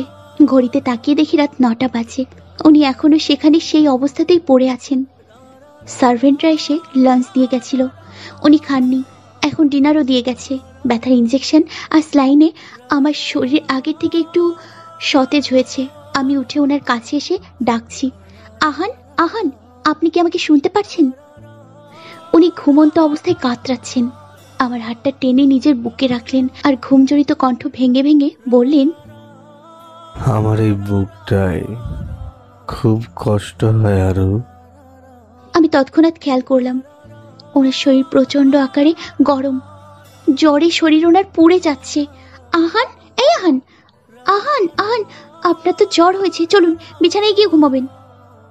আমি ওনাকে ওঠাতে যাচ্ছিলাম, উনি টেনে উল্টো আমাকে ঘুরিয়ে আমাকে শুইয়ে দিল। তারপর আমার বুকে নিজের মাথা রেখে শক্ত করে জড়িয়ে নিল আমাকে।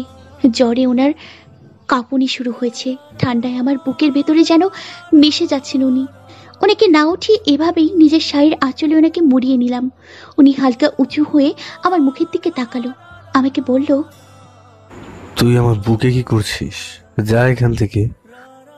আহান, আমি আসলে, আপনি আমার বুকে, আমি তো আপনার নিচে আছি, দেখুন। কোথায়? আমি তো দেখছি তুই আমার উপরে। উঠ আমার উপর থেকে। জ্বরে হয়তো ওনার মাথাটাই গেছে, কি বলছে নিজেও জানে না। না আহান, আমি সত্যি বলছি, একটু ভালোভাবে দেখুন। উনি আমার মুখের সামনে নিজের চোখ দুটি 2 হাত দিয়ে টেনে বড় করে গোল গোল করে ঘুমিয়ে দেখলেন। তারপর বললেন,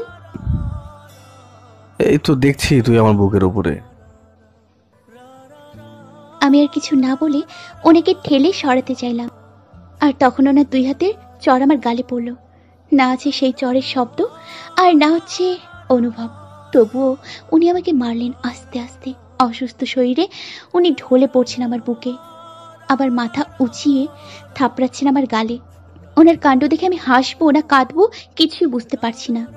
উনি আমার দুটো গালে ওনার 2 হাতের আঙুল ঠেসে ধরে বলতে লাগলেন, তোকে না মেরে আমার একটা দিনও সম্পূর্ণ হবে না।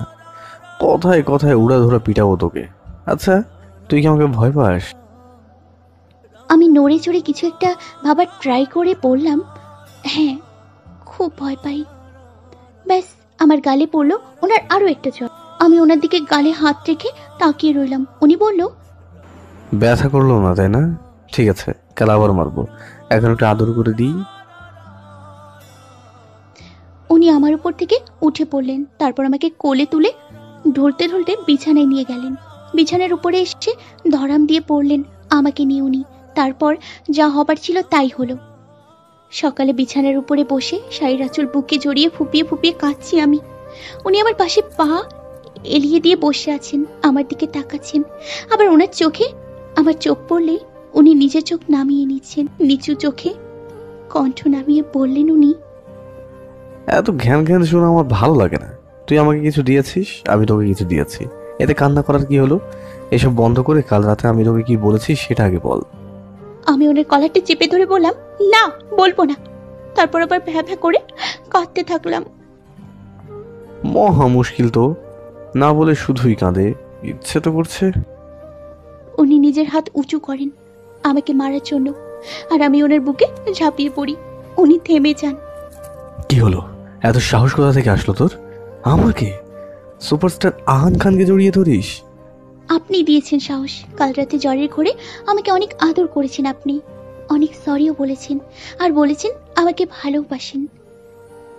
আমি আপনার বুকে মাথা রাখলে আপনার দুনিয়ার কিছুই মনে থাকে না, রাগও কাজ করে না, শুধুই ভালোবাসতে ইচ্ছে করে। সিরিয়াসলি এসব বলেছে আমি? হ্যাঁ বলেছিলেন তো, আর অনেক কিছু বলেছিলেন। প্রথমে ভেবেছিলাম সবকিছু আপনার কোনো না কোনো মুভির ডায়লগ, তারপরে ডায়েরিটা যখন আমার হাতে দিলেন আমাকে বিশ্বাস করানোর জন্য কতটা ভালোবাসেন, তখন আমি বিশ্বাস করলাম। বালিশের নিচ থেকে ডায়েরিটা বের করে ওনার হাতে ধরলাম। উনি ডায়েরিটা আমার হাত থেকে কেড়ে নিলেন, তারপর আমাকে ঠেলে উঠে বসে আমার কপাল চাপড়াতে চাপড়াতে বললেন, গাঁধী ডাফার, এটা ডায়লগের ডায়েরি। আমি ওনার দিকে তাকালাম, ভাবছি উনি কি বলছেন। উনি আমার হাত মুচড়ে পেছনে ধরে বললেন, সুপারস্টার আহান খান কখনো কাউকে ভালোবাসে না, এটা নিজের মাথায় গেঁথে নেয়। আর এই ডায়েরিটা, এটা আমার ডায়লগ মনে করার জন্য লিখে রাখা। বিভিন্ন সাক্ষাৎকারে আমার কাছে বিভিন্ন মুভি ডায়লগ শোনার রিকোয়েস্ট আসে। এত মুভি করেছি যে কিছুই মুভি ডায়লগ তো ভুলেই যায়, তাই এটাতে যত্ন করে লিখে রাখা, যেন এর থেকে সঠিক সময় ডায়লগ দেখে নিতে পারি। বুঝতে পেরেছিস? আমার হাতে ব্যথা করছে। উনি এখনো আমার হাতটা মুচড়ে ধরে আছেন। আমি মাথা নাড়িয়ে হ্যাঁ অর্থ বোঝালে উনি আমাকে ধাক্কা দিয়ে দূরে সরিয়ে দেন। আমার খুব কষ্ট লাগতে থাকে, বিছানা থেকে নেমে চলে আসতে লাগি। উনি আমার শাড়ির আঁচলটা পেছন থেকে টেনে ধরে বললেন, এখন কোথায় যাচ্ছিস? রাতে কি করেছে কিচ্ছু মনে নেই? তুই সত্যি বলছিস না মিথ্যা বলছিস বুঝবো কিভাবে? মিথ্যাই বলবি হয়তো। আয় তোর মিথ্যাকে সত্যি করে দিই। উনি হ্যাঁচকা টানে আমাকে বিছানায় ফেলে দিলেন। তারপর আবার কাল রাতের মতন ওসব করতে শুরু করলেন। না পারছি ওনাকে দূরে সরিয়ে দিতে, আর না পারছি ওনাকে দূর, অসভ্য লোক একটা। সকাল 8টা বাজে। সার্ভেন্ট এসে ব্রেকফাস্ট নিয়ে ডাকছেন আমাদেরকে। আমি উঠে ওয়াশরুমে যাব, উনি টেনে আমাকে বিছানার সাথে এমনভাবে চেপে ধরেন যে উঠতেই পারছি না। কোথায় যাচ্ছিস তুই? আমি কি তোকে যেতে বলছি? আহান, আর কত? আমি যাই না এখন, আপনি উঠে ব্রেকফাস্ট করে নিন। এই তুই থামবি? আর একটা কথা বললে কানের নিচে দেবো। বেয়াদব মেয়ে কোথাকার। আমি তোকে ওঠার অনুমতি দিয়েছি নাকি? যতক্ষণ আমি বলছি বিছানা থেকে এক পাও নিচে ফেলবি তো তোর পা ভেঙে আমি হাতে ধরিয়ে দেবো। আমার যখন হয়ে যাবে আমি এমনিতেই তোকে ছেড়ে দেবো, তারপর যাস সেখান থেকে। আমি আর কিছু বলি না। ওনার যা ইচ্ছে উনি তাই করে চলেছেন। আমি ভাবছি কি এই লোকটা, সব মুভির রোম্যান্স দেখেছি, আজ একসাথে আমার উপর ঢালছেন। সকাল 11টা। আমি শাওয়ার নিয়ে বিছানার উপরে বসে আয়না দেখে টাওয়াল দিয়ে চুল মুছছি। এমন সময় উনি ওয়াশরুম থেকে শাওয়ার শেষ করে বাইরে আসলেন। ওনার ভেজা চুলের বিন্দু বিন্দু পানি নগ্ন বুকটায় গড়িয়ে পড়ছে। ওনার বুকে পিঠে কালকের মায়ের দাগ এখনো স্পষ্ট আছে। উনি রুমের মধ্যে আমার সামনে হাঁটাচলা করছেন। ঔষধ নিয়ে আয়নার সামনে এসে দাঁড়িয়ে বুকে লাগিয়ে পিঠে লাগানোর চেষ্টা করছেন, কিন্তু পিঠে হাত পাচ্ছেন না। আমি বিছানা থেকে নেমে ওনার কাছে গিয়ে হাত থেকে ওষুধটা কেড়ে নিলাম। তারপর ওনার পিঠের ক্ষতগুলোতে ঠোঁটের পরশ ছুঁয়ে দিয়েই ঔষধ লাগাতে লাগলাম। ঔষধ লাগানোর সময় উনি কিচ্ছু বললেন না। তারপর ওনার সামনে এসে দাঁড়িয়ে যখন আমি বললাম হয়ে গেছে আহান, সঙ্গে সঙ্গে উনি চোখ খুললেন আর আমার গালে পড়লো ওনার থাপ্পড়। রাগী মেজাজে আমার হাত শক্ত করে ধরে বললেন, তোকে কে বলেছে আমাকে ওষুধ লাগিয়ে দিতে? সুপারস্টার আহানকে সামনে পেয়েছিস তাই না? মেয়েরা সব চিপুক টাইপ, তোকে অন্যরকম ভেবেছিলাম, কিন্তু না, বেয়াদব মেয়ে কোথাকার। টাওয়ালটা আমার মুখে ছুঁড়ে আমার সামনে থেকে চলে যান উনি, আর আমি গালে হাত দিয়ে টলমল চোখে তাকিয়ে থাকি ওনার যাওয়ার পানে। কিছুক্ষণ পর একটা মেয়েকে নিয়ে উনি রুমে আসলেন। উনি হাঁটছেন, মেয়েটা ওনার পেছনে পেছনে হাঁটছেন। সোফায় এসে বললেন উনি, মেয়েটা ওনার সামনেই দাঁড়িয়ে আছেন।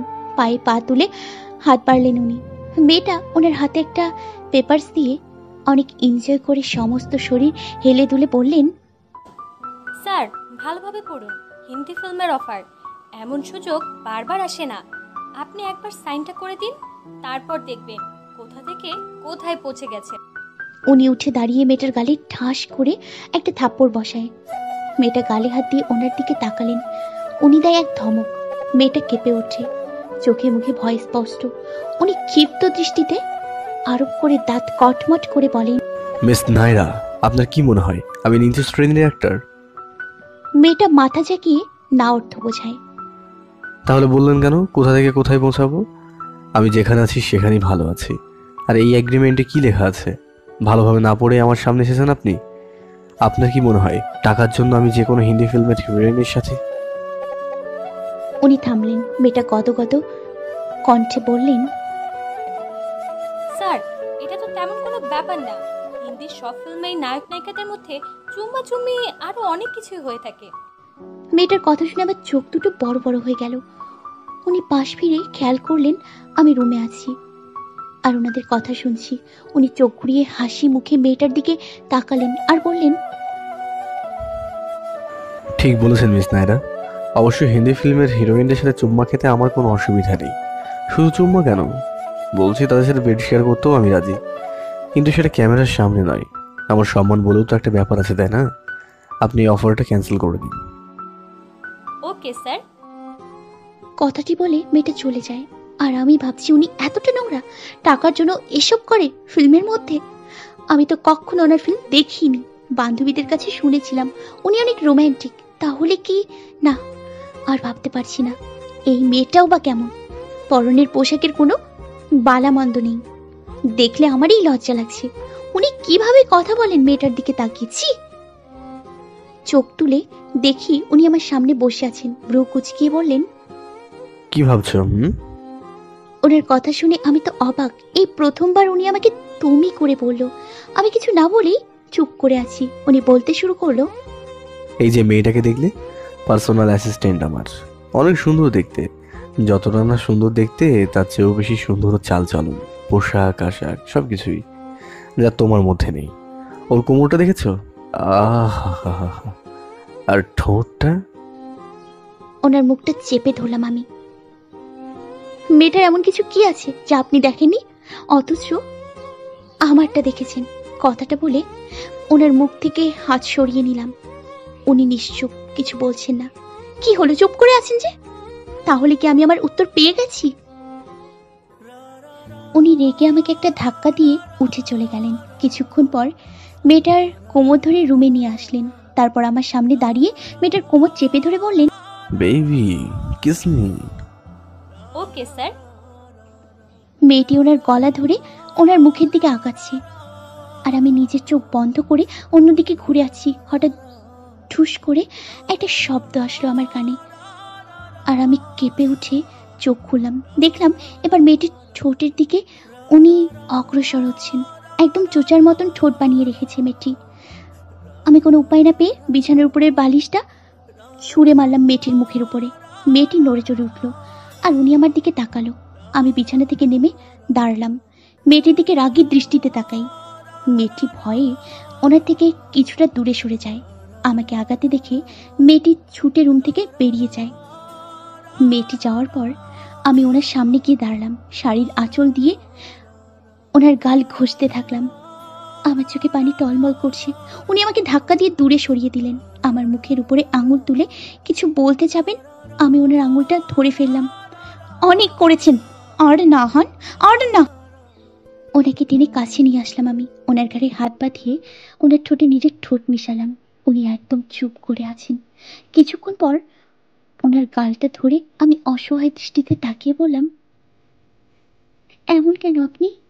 সঙ্গে সঙ্গে আমার গালে পড়লো ওনার হাতের একটা চড়। আমি গালে হাত দিয়ে ওনার দিকে তাকিয়ে আছি আর উনি আমার দিকে। দুজনেই নিশ্চুপ, কেউ কোনো কথা বলছি না। নীরবতা কাটিয়ে আচমকা উনি আমার কোমর জড়িয়ে ধরলেন। আমি চোখ দুটো বন্ধ করে নিলাম। আমার কোমরে ব্যথা অনুভব হলো। চোখ মেলে তাকিয়ে দেখলাম উনি আমার কোমরে নখের আঁচড় দিয়ে চলেছেন, খামচে ধরে আছেন আমার কোমর। আমি ওনার বুকে হাত রেখে ওনাকে সরিয়ে দিতে চাইলাম। উনি আরো শক্ত করে খামচে ধরে মুখটা এগিয়ে আনলো আমার দিকে। আমার গালে দিল এক কামড়। আমি ব্যথায় চিৎকার করাতে উনি আমার ঠোঁট দুটো কামড়ে বন্ধ করে রাখলো। আমি এখন চিৎকার করতেও পারছি না, এই যন্ত্রণাও সহ্য করতে পারছি না। দু চোখ বেয়ে শুধু অশ্রু গড়িয়ে পড়ছে অনবরত। উনি আমায় ছেড়ে দিয়ে আমার শাড়ির আঁচলটা একটানে ফেলে দিলেন আর আমার গলায় ও বুকে ওনার দেয়া সেদিনের কামড়ের দাগগুলোতে আঙুল ছুঁয়ে দিতে লাগলেন। এইসব পেতে তোমার খুব মজা লাগে তাই না বেবি? সেদিনের কামড়গুলো ভুলে যাওনি মনে হচ্ছে, আরো পেতে চাও? ঠিক আছে, এখন থেকে নো আদর, উড়া ধুরা কামড়। তোমার কোথায় কোথায় কামড় প্রয়োজন বলো তো? আমি কাঁদছি, উনি আমাকে কাঁদতে দেখছে আর পৈশাচিকভাবে হাসছে। আমি বুঝতে পারছি না এই লোকটার কয়টা রূপ। উনি আমার মুখে ওনার প্রশ্নের উত্তরটা না শুনতে পেয়ে আমাকে ধাক্কা দিয়ে অনেকটা ছিটকে দূরে সরিয়ে দেয়। আমার দিকে খিটখিটে মেজাজে তাকিয়ে দরজার শব্দ করে আওয়াজ করে রুম থেকে বেরিয়ে যায়। সারাদিন বিছানায় গুটিসুটি মেরে বসে থাকি। এর মধ্যে একবারও উনি রুমে আসেননি, আর আমিও রুম থেকে বের হইনি। শাশুড়ি মা একবার এসেছিল, আমাকে দেখে কিছুটা আঁচ করতে পেরেছেন। আমার কাছে জানতে চেয়েছিল ওনার কথা, আমি কিছু বলিনি। আমি এখনো বসে আছি সেই বিছানার উপরেই। সারা দিন পর এখন ঘুমে আমার চোখ দুটো বন্ধ হয়ে আসছে। আমি বসা অবস্থায় ওনার অপেক্ষা করতে করতে বিছানার এক কোণ ঘেঁষে মাথা টেকিয়ে ঘুমিয়ে পড়ি। মাঝরাতে শব্দ পেলে আমার ঘুম ভেঙে যায়। তাকিয়ে দেখি মদের বোতল হাতে নিয়ে ঢুলতে ঢুলতে উনি রুমে ঢুকছেন, হাঁটছেন আর পড়ছেন। আবার উনি দাঁড়িয়ে সামনে এগিয়ে আসছে। আমি প্রথমে ভাবি ওনাকে গিয়ে ধরবো, কিন্তু পরে আর ওনার কাছে যাই না, কারণ সেদিন উনি মদ খাওয়ার নাটক করে এভাবেই এসেই অভিনয় করেছিলেন। আমি আমার মতো বসে আছি আর ওনাকে দেখছি। উনি এসেই আমার কোলের উপরে মাথা রেখে ধরাম দিয়ে বিছানায় শুয়ে পড়েন। আমার হাতটা টেনে নিজের মাথার উপরে নেয়, আমাকে বলে, আরু প্লিজ আমাকে ক্ষমা করে দাও, আমি ভুল করে ফেলেছি, আর করবো না, তোমার গায়ে কখনো হাত তুলবো না, ভালোবাসি তো তোমাকে আমি। আমি কিছুই বলছি না। আমি বুঝতে পারছি এসব ওনার কোনো না কোনো মুভির ডায়লগ। উনি সত্যি মানুষকে খুব সুন্দরভাবে ইমোশনাল করতে পারে। এসব কথা কাল রাতে উনি আমাকে বলেছিলেন, আর সেদিন মাতাল হবার অ্যাক্টিংও করেছিলেন। পরক্ষণেই সব অস্বীকার করেছেন। উনি সত্যি খুব বড় মাপের একজন অভিনেতা। উনি আমার কোমরটা চেপে ধরলেন আর বললেন, বলো না আরু, আমাকে তুমি ক্ষমা করেছো তা বলো না আরু, প্লিজ বলো না। আমি কিচ্ছু বলি না। উনি আমার মুখোমুখি হয়ে উঠে বসেন আর আমাকে ঝাঁকিয়ে বলেন, বলো না আরু, প্লিজ বলো। আমি খেয়াল করি আজ ওনার মুখ থেকে সত্যি বিশ্রী গন্ধ আসছে। তাহলে কি উনি সত্যি মদ খেয়েছেন? উনি এখনো বলছে, আরু বলো না কিছু। কেন জানি না আজ ওনাকে বিশ্বাস করতে ইচ্ছে করলো। আমাকে জড়িয়ে ধরলেন উনি আর বললেন, বলো না আরু, আমাকে ভালোবাসবে, কখনো ছেড়ে যাবে না, আমি কষ্ট দিলেও না, আমি তো প্রতিশোধ তুলছি তাই না? আমার চোখে পানি চলে আসে। আমি ওনাকে চাপটে ধরি আর কান্না জড়িত কণ্ঠস্বরে বলি, একটা চরের জন্য আর কত প্রতিশোধ তুলবেন আমার উপর আপনি? কিসের চর? আসো তোমাকে আদর করি। উনি আমার মুখের সামনে মুখটা এনে ঢুলছে আর ঠোঁট কাঁপিয়ে বলছে, তোমার এই মুখটা আমি সেদিন দেখে একদম বাকরুদ্ধ হয়ে গিয়েছিলাম। তুমি এত সুন্দর, যেন কোনো জান্নাতের হুর। জানো, আমি মিডিয়াতে কখনো এমন অপসরে দেখিনি। সবাই তো মেকআপে সুন্দরী হয়, আর আমার বউটা এমনিতেই এত সুন্দরী, দেখলে সারাদিন দেখে যেতে ইচ্ছে করে। মন চায় সারাক্ষণ ওর মুখে ঠোঁট ডুবিয়ে রাখি। ওনার কথা এবার আমি হেসে উঠলাম। ওনাকে বললাম, এগুলো সব আপনার মনের কথা তো, নাকি কাল সকালে আবার বলবেন সব মুভির ডায়লগ ছিল? উনি গলা খামচে ধরে বললেন, না না, সত্যি বলছি, বিশ্বাস করো, আমি কোনো ডায়লগ শোনাচ্ছি না। তাহলে ঠিক আছে, অনেক রাত হয়েছে, ঘুমিয়ে পড়ুন। উনি টেনে আমাকে বিছানায় শুয়ে দেয়। কি করছেন কি? ঘুমাচ্ছি। আমার বুকে মাথা রেখে বললেন, আমার মাথায় হাত বুলিয়ে দাও। সকালে এক ধাক্কায় উনি আমাকে বিছানা থেকে নিচে ফেলে দেয়। ফ্লোরে পড়ে অসহায় দৃষ্টিতে ওনার দিকে তাকিয়ে আছি আমি। উনি বলছেন, বেয়াদব মেয়ে, সুপারস্টার আহান খানের বুকে ঘুমাবি তুই? কি যোগ্যতা আছে তোর? গাইয়া জঙ্গলি খালাম্মা টাইপ সাজ পোশাক, না আছে কোনো স্টাইল আর না আছে কোনো চাঁদ বলনের স্ট্যাটাস। তোর মতন মেয়ের সাথে তো শুধু ফুর্তি করা যায়, কিন্তু নিজের স্ত্রী হিসেবে কাজ টানা যায় না। কথাটা মাথায় গেঁথে রাখিস। কখনো ভুলেও ভাবিস না স্ত্রী মেনে আমি তোর কাছে আসি। আমি শুধুই ফুর্তি করতে তোর কাছে আসি, ব্যাস। আমার মুখের উপরে বালিশ ছুঁড়ে উনি উঠে ওয়াশরুমে চলে গেলেন। আমি সেখানে সেই অবস্থাতেই পড়ে আছি। আমার নিথর শরীর আর কিচ্ছু বুঝছে না। ওনার এমন রূপ পরিবর্তনে আমি হতভম্ব হয়ে গেছি। আমি বুঝতে পারছি না উনি কেন এমন করছেন আমার সাথে। কিছুক্ষণ পর ওয়াশরুম থেকে বের হলেন উনি। এখন আমাকে সেখানেই পড়ে থাকতে দেখে রেগে গেলেন, কাছে এসে আমাকে ডাকতে থাকলেন। উনি বোঝেন আমার কোনো ধ্যান নেই, রেগে আমার গালে মারে এক চড়। আমি ধ্যান ফিরিয়ে গালে হাত রেখে ওনার দিকে তাকালাম। আমাকে ঝাঁকিয়ে বললেন উনি, ভাব নিচ্ছিস? একবার ডাকলে কথা কানে যায় না? আমি এবার অসহায় দৃষ্টিতে তাকালাম ওনার দিকে। আমার চোখে পানি টলমল করছে, কিন্তু মুখে থেকে কোনো শব্দ বের হচ্ছে না। কিছু বলার ভাষাও হারিয়ে ফেলেছি আমি। আচমকা উনি আমার ঠোঁট জোড়ায় নিজের দখলে নিয়ে নিল। আমার দম বন্ধ হয়ে আসতে লাগলো। ভাবতে লাগলাম, এটা কি করছেন উনি? উনি আমার ঠোঁট ছেড়ে দিয়ে আমার গালটা খুব শক্ত করে চেপে ধরে বললেন, ভালো লাগছে না তাই না আমাকে? বসে বসে কোন না করে কথা ভাবা হচ্ছে শুনি। ওনার কথা যেন আমার বুকে এসে তীরের মতো বাজছে। উনি আমি ধাক্কা দিয়ে আবার বললেন, কি হলো, চুপ করে আছিস কেন? যখনই আমি কাছে আসবো অন্য মানুষকে যেন না দেখি। কথাটা বলে উনি আবার আমার ঠোঁট আঁকড়ে ধরলেন নিজের ঠোঁটে। কিছুক্ষণ পর ঠোঁট ছেড়ে দিয়ে হাত দিয়ে দু ঠোঁট মিশিয়ে খামচে ধরে বললেন, ঠোঁটে কি অসর হয়ে গেছে তোর? এইভাবে শক্ত করে ফ্রিজে তুলে ঠান্ডা বানিয়ে রাখিস কেন? হ্যাঁ, ডাফার কোথাকার। আমাকে ধাক্কা দিয়ে চলে গেলেন উনি। আমি ফ্লোরে বসে পা গুটি সুটি দিয়ে অশ্রু বিলাস করছি। হঠাৎ খেয়াল করলাম আমার কোলের উপরে একটা প্যাকেট এসে পড়লো। মুখ তুলে তাকিয়ে দেখি উনি দাঁড়িয়ে। ওনার চেহারাতে সর্বজমিনের রাগ বিরাজ করছে। চোখের ইশারায় উনি আমাকে প্যাকেটটা খুলতে বললেন। প্যাকেট খুলতেই দেখলাম একটা শার্ট আর ড্রেস। ড্রেসটা দেখে বুঝলাম এগুলো সাধারণ কাপড়ের নিচে পরে মেয়েরা, কিন্তু ওনার কথা শুনে আমার চোখ ছানা বড়া হয়ে গেল। ইচ্ছে করছে মাটিতে মিশে যেতে। উনি বললেন, একটু পরে প্রেস মিডিয়া সব চলে আসবে, রেডি হয়ে নিস। বাইরে স্টেজ সাজানো হচ্ছে।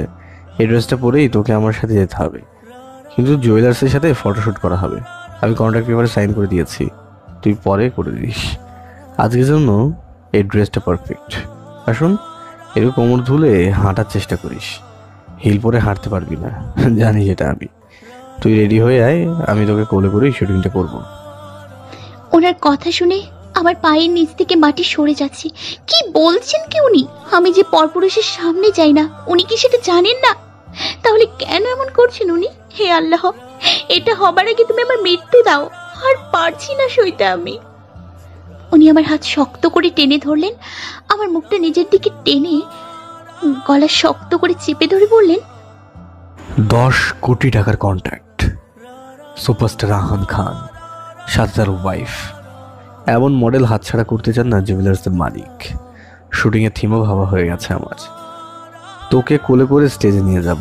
পাশে সুইমিং পুল থাকবে, পুল থেকে ছেড়ে তোকে নিচে ফেলে দেবো। তুই সাঁতার কেটে সুইমিং পুলের চারপাশে রাউন্ড ঘুরবি, তারপর যেখান থেকে পড়েছিলি সেখানে আবার চলে আসবি। আমি অভিমান করে উল্টো দিকে মুখ ঘুরিয়ে থাকবো, আর তুই এসে আমার পায়ে খোঁচা দিবি। তখন আমি মুচকি হেসে হাঁটু নুইয়ে ফিল্মের স্টাইলে তোর হাতে একটা ডায়মন্ড রিং পরিয়ে দেব, প্রপোজ করব। রেডি হয়ে তাড়াতাড়ি বাড়ির মেইন গেটের কাছে আয়, আমি ওখানেই অপেক্ষা করব তোর জন্য। ওনার বলা শেষ হলে আমাকে একটা ধাক্কা দিয়ে বেরিয়ে যান উনি। আমি সেখানে বসে কান্না করতে থাকি। ভাবি কি করব আমি, কিভাবে ওনাকে বোঝাবো। কিছুক্ষণ পর আমি চোখ মুখ মুছে উঠে দাঁড়াই।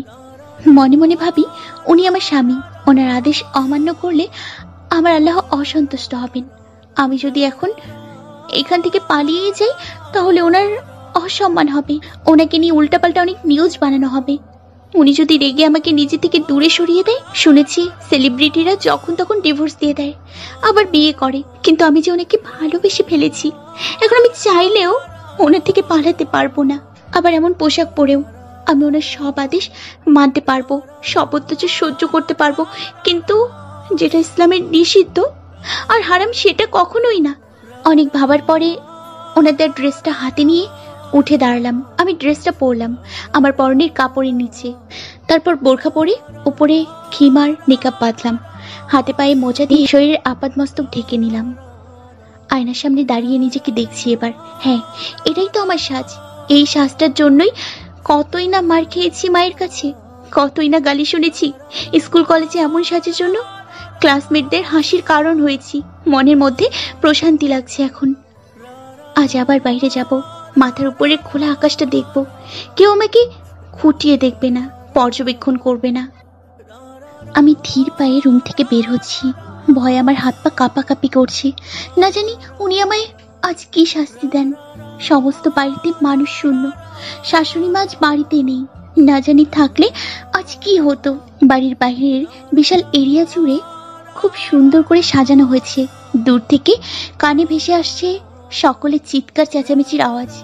উনি গেটের কাছেই দাঁড়িয়ে আছেন। আমি বাড়ির মেইন গেটের কাছে পৌঁছালাম। উনি পায়ের শব্দ পেয়ে মাইক হাতে নিয়ে সকলের দৃষ্টি আকর্ষণ করলো।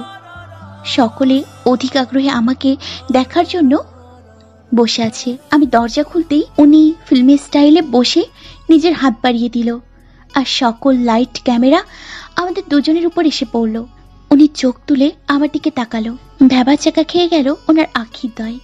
ওনার আদেশ অমান্য করায় অনেক রেগে গেলেন উনি। উঠে দাঁড়িয়ে সকলের সামনে আমার হাত মুচড়ে ধরলেন। তীক্ষ্ণ দৃষ্টিতে আমার দিকে তাকিয়ে বললেন, তোর কি আমাকে একটু ভয় করে না? এত বড় সাহস তোর, এমন জঙ্গি সেজে বের হচ্ছিস? রাগে ওনার হুঁশ নেই কি বলছেন। ওনাকে সমস্ত লাইট ক্যামেরা এবং উপস্থিতি সকলের দৃষ্টি আমাদের উপরে পড়ল। তারা লাইভ ভিডিও সহ ব্রেকিং নিউজ তৈরি করতে লাগলেন। আমি ওনার দিকে অসহায় দৃষ্টিতে তাকিয়ে আছি। উনি কটকটে মেজাজে ঝাঁকালেন আমায়। হাত মুড়িয়ে এক ধাক্কায় ফেলে দিয়ে বললেন, আমাকে অপমান, তাই না? আমার কথার অবাধ্য হওয়া? তোর সব রাশ আজ আমি মেটাবো। উনি আমার দিকে আগাতে লাগলেন। ওনার চোখ দুটো রাগে কচকচ করতে লাগলো। আমি দেখে ভীষণ ভয় পেয়ে গেলাম। উনি আমার কাছে এসে দাঁড়িয়ে বললেন, আজ যদি তোর এই পর্দা লজ্জা সব যদি আমি না তুলতে পেরেছি, তাহলে আমিও সুপারস্টার আহান খান নই। আমি ওনার কথায় খুব ভয় পেয়ে গেলাম। আমার হাত পা কাঁপাকাঁপি শুরু করে দিল। ওনাকে তবুও সাহস করে বললাম, কি করবেন আপনি? এত টাকার কন্ট্রাক্টের কাজ করেছি, শুটিং তো করেই ছাড়বো, আর সেটা আজই। কথাটা শুনে আমার ভেতরটা ধপ করে উঠল। আশেপাশে তাকিয়ে দেখি এত মানুষের ভিড়, লাইট ক্যামেরার আলো। আমার ভয়টা খুব তীব্র হতে লাগলো। তবু আমি মনে মনে প্রতিশ্রুতি দিলাম কিছুতেই নিজের পর্দা নষ্ট হতে দিব না। তার জন্য যাই হয়ে যাক। উনি এক থাপড় দিয়ে আমার বোরখার নিকাবটা ধরে বসলেন। হ্যাচকা টান দিতে যাবে, আমি মুঠোবর্তী ধুলো হাতে উঠিয়ে নিয়ে ওনার চোখে মুখে মারলাম। সঙ্গে সঙ্গে উনি আমার নিকাবটা ছেড়ে দিয়ে নিজের চোখে হাত দিলেন আর চিৎকার করে উঠলেন। 4-5 জন সার্ভেন্ট এসে ওনার চোখে পানি ছিটাতে লাগলো। উনি এখন কিছুটা তাকাতে পারছেন। এবার রাগে আমার দিকে তেড়ে আসলেন উনি। আমি ওনার পা জড়িয়ে ধরলাম। কান্না জড়িত কণ্ঠে বলতে লাগলাম, আমি আপনার সব আদেশ আমি মানতে পারবো, যেগুলো বৈধ, কিন্তু স্রষ্টা যেগুলোকে নিষিদ্ধ হারাম বলেছেন সেগুলো আমি কিছুতেই মানতে পারবো না, কিছুতেই না। এই পর্দা আমার একমাত্র অহংকার। দয়া করে এটা আপনি নষ্ট করবেন না প্লিজ। উনি আমার 2 হাত মুচড়ে ধরে দাঁড় করালেন। আমাকে বললেন, তাই নাকি? এত অহংকার তোর এই পর্দা নিয়ে? ঠিক আছে, আজ সকলের সামনে আমি তোর এই পর্দার অহংকার চূর্ণ করব। তারপর তোকে ডিভোর্স দিয়ে বোঝাবো যে আহান খান কি জিনিস। ওনার মুখে ডিভোর্সের কথা শুনে আমি থ হয়ে গেলাম। তাহলে আমি যা ভাবতাম তাই? সব সেলিব্রিটিরা এমনই হয়? উনি পৈশাসিকভাবে হেসে উঠলেন। আমার নিকাবটা আবার টান দিতে যাবেন।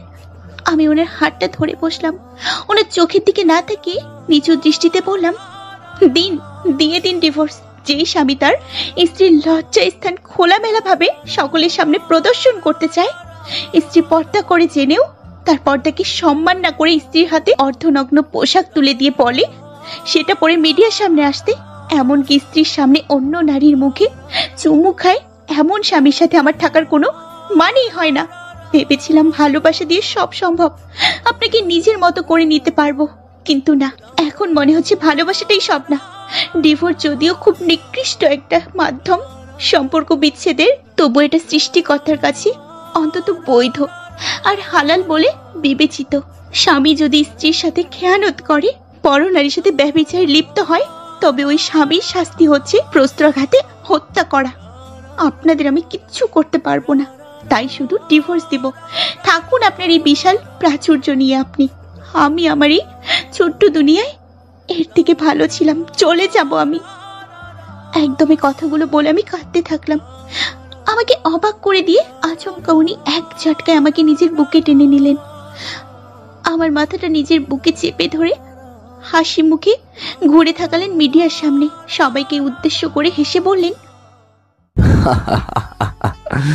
কেমন লাগলো আমাদের অভিনয়? ওনার কথা শুনে আমি বিস্মিত হয়ে তাকালাম ওনার দিকে। উনি আবার হাসি মাখা মুখ করে বলতে লাগলেন, ফ্যান্স জাস্ট এনজয়। এমন কিছুই হয়নি আমাদের মাঝে, শুধুই অভিনয় করছিলাম, সবাইকে বোঝাচ্ছিলাম যে আমার বউয়ের মধ্যেও কত ট্যালেন্ট রয়েছে। ওনার কথা শুনে সকলে ভ্যাবাচাকা খেয়ে যায়। করুণ দৃষ্টিতে আমাদের দিকে তাকায়। একজন তো বলে উঠলেন, ওয়াও স্যার, কত ইমোশনাল অ্যাক্টিং, আমার চোখে তো পানি এসেছিল ম্যামের জন্য। উনি মুচকি এসে দাঁত কেলালেন। আমি মাথাটা ওনার বুকে থেকে সরাবো, উনি আমার মাথাটা আরো শক্ত করে বুকে মিশিয়ে নিলেন। ফিসফিস করে আমাকে বললেন, একদম উঠবে না, তাহলে কিন্তু পানিশমেন্ট আছে। ওনার কথাটা একজনের কানে পৌঁছলো আর উনি বলে উঠলো, ওয়াও সো রোমান্টিক এই জুটি। উনি হাসি হাসি মুখ করে আমাকে কোলে তুলে স্টেজে নিয়ে বসালেন। আমার সামনে ফিল্মি স্টাইলে বসে হাত বাড়িয়ে আমার হাতটা ধরলেন। আই লাভ ইউ বোরখা বলি, তুমি কি আমার সাথে সারা জীবন কাটাতে পারবে? উনি কিছুক্ষণ চুপ থেকে আবার একই কথা বললেন, কিন্তু আমার কোনো উত্তর পেলেন না। তাই উনি আবার বললেন, ঠিক আছে, বলবা না তো বলো না। তুমি আমাকে ভালো না বাসলেও আমি তোমাকে ভালোবাসবো। তুমি আমাকে ছেড়ে গেলেও আমি তোমাকে ফিরিয়ে আনবো। তুমি যতই আমাকে কষ্ট দাও, ব্যথা দাও, আমার বুকের এই বাঁ পাশটায় তোমার নাম লেখা থাকবে, বুঝলে মহারানী? বলে আমার কপালে কপাল ঠেকালেন উনি। সকলে ওনার কথা শুনে মুগ্ধ। একমাত্র আমি বুঝি উনি কত বড় অ্যাক্টরস। হাতের পিঠে চুমু খেয়ে উনি আমার আঙুলে একটা ডায়মন্ডের রিং পরিয়ে দিলেন। আমাকে জড়িয়ে ধরে সকলের সামনে চিৎকার করে ভালোবাসে আরো বললেন। ওনার স্পর্শে আজ আমার সত্যি অসহ্য লাগছে, ঘৃণায় গা ঘিন ঘিন করছে। ওনার বলা অশালীন কথাগুলো আমার কানে এসে বাড়ি খাচ্ছে অনবরত। উনি হাতের ইশারা দেখিয়ে মিউজিক অন করতে বললেন। মিউজিক অন হতেই উনি ডান্স করতে শুরু করলেন। ডান্স করতে করতে উনি আমার খুব কাছে চলে আসলেন। আমার হাত ধরে টেনে টেনে আমাকে ডান্স করতে লাগলেন। লজ্জা, ঘৃণার অস্বস্তিতে আমার মাথাটা ভারী হয়ে আসছিল। আমি সহ্য করতে না পেরে ওনাকে ফেলে দিলাম এক ধাক্কায় সুইমিং পুলে। পানিতে পড়ে উনি কিছুক্ষণ নিস্তব্ধ হয়ে আছেন। সকলের দৃষ্টি ওনার উপরে। উনি পরিস্থিতি সামলাতে সুইমিং পুল থেকে ডান্স করতে করতে উঠে আসলেন। ভেজা শরীরে আমার চারপাশে ঘুরতে লাগলেন। আমি সেখান থেকে চলে আসবো, উনি আমার হাতটা পেছন থেকে টেনে ধরলেন। ওনার ভেজা শরীরের সাথে পেছন থেকে কোমর জড়িয়ে ধরে হালকা দুলিয়ে আমাকে নিয়ে ডান্স করতে থাকলেন। উনি আমাকে ঘুরিয়ে কোমর চেপে ধরলেন। ওনার বুকে হাত ঠেলে সরিয়ে এক ছুটে আমি সেখান থেকে চলে আসলাম।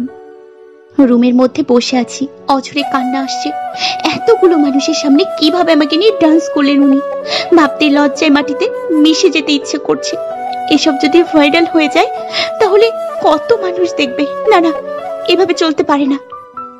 উনি ভেজা শরীরে রুমে এসে আমার সামনে বসলেন, আমার মাথায় আলতো করে হাত রাখলেন। আমি কেঁপে উঠলাম। উনি আমার হাতটা শক্ত করে ধরলেন, আমাকে টানতে টানতে ওয়াশরুমে নিয়ে গেলেন। পানি ছেড়ে দিলেন আর আমার মেকআপটা হ্যাসকা টানি খুলে ফেললেন। আবার চুলের মুঠি ধরে আমার বুকটা বেসিং এর মধ্যে ডুবিয়ে দিলেন। যখনই আমার দম বন্ধ হয়ে আসছে আমাকে টেনে তুলছে। আবার নিঃশ্বাস ফেলতেই আমার মুখটা বেসিং এর পানিতে ঠেসে ধরছেন। এভাবে কিছুক্ষণ পর আমাকে ছেড়ে দিয়ে বললেন, তোর তো দেখছি অনেক সাহস বেড়েছে, সকলের সামনে সুইমিং পুলে ফেলছিস আমাকে, এই সুপারস্টার আহান খানকে। আর এইসব জঙ্গি সাজ পোশাক নিয়ে বাইরে গিয়েছিস। তোকে না বলেছিলাম আমার দেওয়া পোশাক পরতে? আমার কথার অবাধ্যতা আজ তো শেষ, আমি দেখিয়েই ছাড়বো। পর্দা, তাই না? লজ্জা, অহংকার, আমার সামনের কিছুই তো থাকবে না। উনি টেনে আমার বোরখাটা খুলে ফেললেন, আমার পরনের জামাটা টেনে ছিঁড়ে ফেললেন। উনি দেখতে পেলেন ওনার দেয়া পোশাক আমার জামার ভেতরে পড়া ছিল। আমার দিকে এক দৃষ্টিতে তাকিয়ে বললেন, এগুলো পরেছিলি তুই? আমি সঙ্গে সঙ্গে ওনার কলারটা টেনে ধরে বললাম, হ্যাঁ পরেছি। আপনি আমাকে একটা পোশাক দিয়েছেন আর সেটা আমি পরেছি, কারণ এই পোশাকে আমি শুধু আপনার সামনে আসতে পারি, অন্য কারোর সামনে নয়। আর আপনি, আমার শরীরটা কি আপনার কাছে এতটাই সস্তা মনে হয়? কিভাবে ভাবলেন আমি এসব পরে বাইরে যাব? লজ্জা করলো না আপনার? স্বামী হয়ে নিজের স্ত্রীর সম্মানের কথা ভাবলেন না?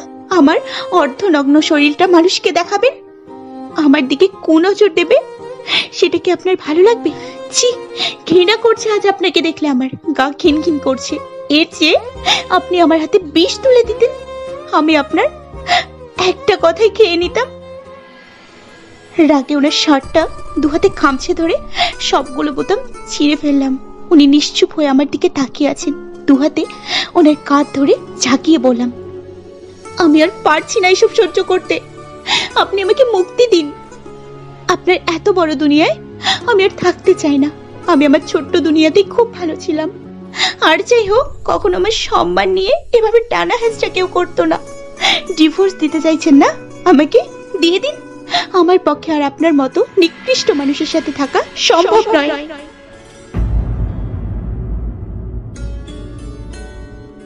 আমার কথাই যেন উনি নড়ে উঠলেন। আমি কাঁদতে কাঁদতে নিচে বসে পড়লাম। উনি আমার পাশেই দাঁড়িয়ে আছেন, নিজের চুল খামচে ধরে এইদিক ওদিক তাকাচ্ছেন, যেন দিশেহারা হয়ে গেলেন উনি। দুপুর 12টা, ওয়াশরুমের এক কোণে নিস্তব্ধভাবে বসে আছি আমি। উনিও বসে আছেন আমার উল্টো দিকে। বাইরে থেকে শাশুড়ি মায়ের কণ্ঠস্বর আসলে আমার ধ্যান ফেরে। ঘাড় ঘুরিয়ে ওনাকে দেখতে পেলাম। উনি দেয়ালে পিঠ আর মাথা টেকিয়ে এক দৃষ্টিতে নিচু মুখে বসে আছেন। ওনাকে দেখে আমি বুঝতে পারলাম তখন রাগের মাথায় কি বলেছি। ভুল তো কিছু বলিনি, তবুও ওনার সাথে উঁচু গলায় কথা বলে খারাপ লাগছে এখন। আমি উঠে ওনার কাছে গেলাম, ওনার কাঁধে হাত রেখে বললাম, আহান আহান শুনছেন? উনি নড়ে চড়ে উঠে আমার দিকে তাকালেন। ওয়াশরুমে থাকা টাওয়ালটা দিয়ে আমার শরীরে মুড়িয়ে দিলেন। আমাকে জড়িয়ে ধরতে গিয়েও থেমে গেলেন। আমার দিক থেকে চোখ সরিয়ে নিয়ে নিচু দৃষ্টিতে চেয়ে বললেন, আমি খুব খারাপ তাই না আরু? আমাকে ভালোবাসা যায় না, শুধুই ঘৃণা করা যায়? সত্যি তো তোমার মতন মেয়ের যোগ্য না আমি। খুব বেশি কষ্ট দিয়ে ফেলেছি, জানি না কিভাবে ক্ষমা চাইতে হয়। তবুও যদি পারো ক্ষমা করে দিও। আমার স্পর্শে যদি সত্যি গা ঘিন ঘিন করে তোমার, তাহলে আর কখনো তোমার কাছে আসবো না। মুক্তি চেয়েছো না, দিয়ে দেব। আমাকে একটু সময় দাও। ওনার কথায় আজ আমি হেসে উঠলাম। ওনার স্বভাব বুঝতে বাকি নেই আমার। নিশ্চয়ই অভিনয় করছেন আমার অনুভূতির সাথে। হয়তো আবার কিছুক্ষণ পর বলবে ফিল্মের ডায়লগ শুনিয়েছেন। আপনি আবার অভিনয় করছেন তাই না? এত অভিনয় কেন করেন আমার সাথে? আমি বোকা তার জন্য? আপনার কথা আমি সহজেই বিশ্বাস করতে পারি তাই? অভিনয় করছি না, সত্যি বলছি। হ্যাঁ, সত্যি বলছেন। আসলে আপনি খুব ভালো অভিনেতা, তার পরিচয় দিচ্ছেন। শাশুড়ি মা বাইরে থেকে ডাকছেন দেখে আমি আর কথা না বলে তাড়াতাড়ি চেঞ্জ করে ওয়াশরুম থেকে বাইরে বেরিয়ে আসলাম। শাশুড়ি মায়ের মুখটা আজ খুব উজ্জ্বল, দেখে বোঝা যাচ্ছে অন্তরের খুশিটা আজ তার চোখে মুখে জানান দিচ্ছে।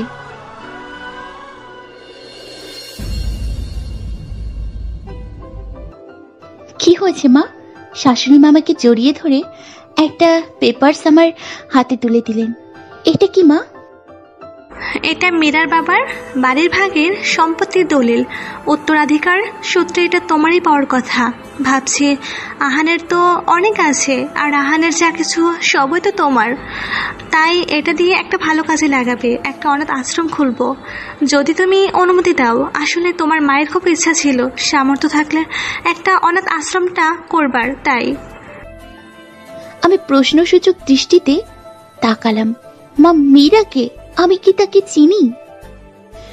এরই মধ্যে উনি ওয়াশরুম থেকে বের হলেন। মা চুপ করে আছেন, নিচু দৃষ্টিতে কিছু বলতে যাবেন। আমি পেছনে তাকিয়ে দেখি উনি দাঁড়িয়ে আছেন, ওনার প্যান্টের চেন খোলা। আমাদের দুজনকে কথা বলতে দেখে ভাবলেশীন ভাবে উনি রুমে থেকে বেরিয়ে গেলেন। কতক্ষণ ভাবার পর আমি ওনার পিছু ছুটলাম, উনিকে ডাকতে লাগলাম। উনি ফিরে তাকালেন না, মনে হচ্ছে কিছু একটা ভাবছে। উনি বাড়ির মেইন গেটের কাছে চলে এসেছেন। গেটটা খুললেই সর্বনাশ, সারা বাড়ি ফাঁকা, সব গার্ড সার্ভেন্ট বাইরে। আমি খুব দ্রুত গতিতে দৌড়ে আসলাম। উনি দরজায় হাত দিতেই উনিকে টেনে নিজের দিকে ঘুরিয়ে নিলাম। কি হয়েছে আরু? ওনাকে কিছু না বলে আমি চেনটা টেনে আগে আটকে দিলাম, তারপর বললাম, এই জন্য এইভাবেই বাইরে যাচ্ছিলেন আপনি? তখন থেকে ডেকেই চলেছি, আপনার মন কোথায় থাকে বলুন তো? উনি আমার কোনো কথায় পাত্তা না দিয়ে বাইরে চলে গেলেন। ওনার যাওয়ার পরে আমি পেছনে ঘুরে শাশুড়িমাকে দেখতে পেলাম। উনি বললেন, কি হলো বৌমা, ওইভাবে ছুটে আসলে কেন? এমনি মা, ওনাকে কিছু বলতে চাচ্ছিলাম। ও, তোমাদের ভেতরে সবকিছু ঠিক হয়ে গেছে জেনে ভালো লাগছে। কোথায় আর ঠিক হলো, কথা না বলেই চলে গেলেন। হয়তো আমাকে ওনার আর ভালো লাগছে না, কয়েকদিন পর ঠিকই ডিভোর্স দিয়ে দেবে। এসব কি বলছো মা? আহান তোমাকে ডিভোর্স দেবে? হ্যাঁ মা, শুনেছি প্রায় সেলিব্রিটিরাই ডিভোর্সই হয়, 2-4টা বিয়ে করে। আর উনি তো সুপারস্টার আহান খান। আমার মতো মেয়েকে কি ওনার বেশি দিন ভালো লাগবে বলুন? 2 দিন পর নতুন পেলে আমাকে ছুঁড়ে ফেলে দেবে। তাছাড়াও যা চরিত্র ওনার। আমার কথা শুনে শাশুড়িমা চর বসালো গালে। আমি গালে হাত দিয়ে অসহায় দৃষ্টিতে তাকালাম। আমাকে আপনি মারলেন মা?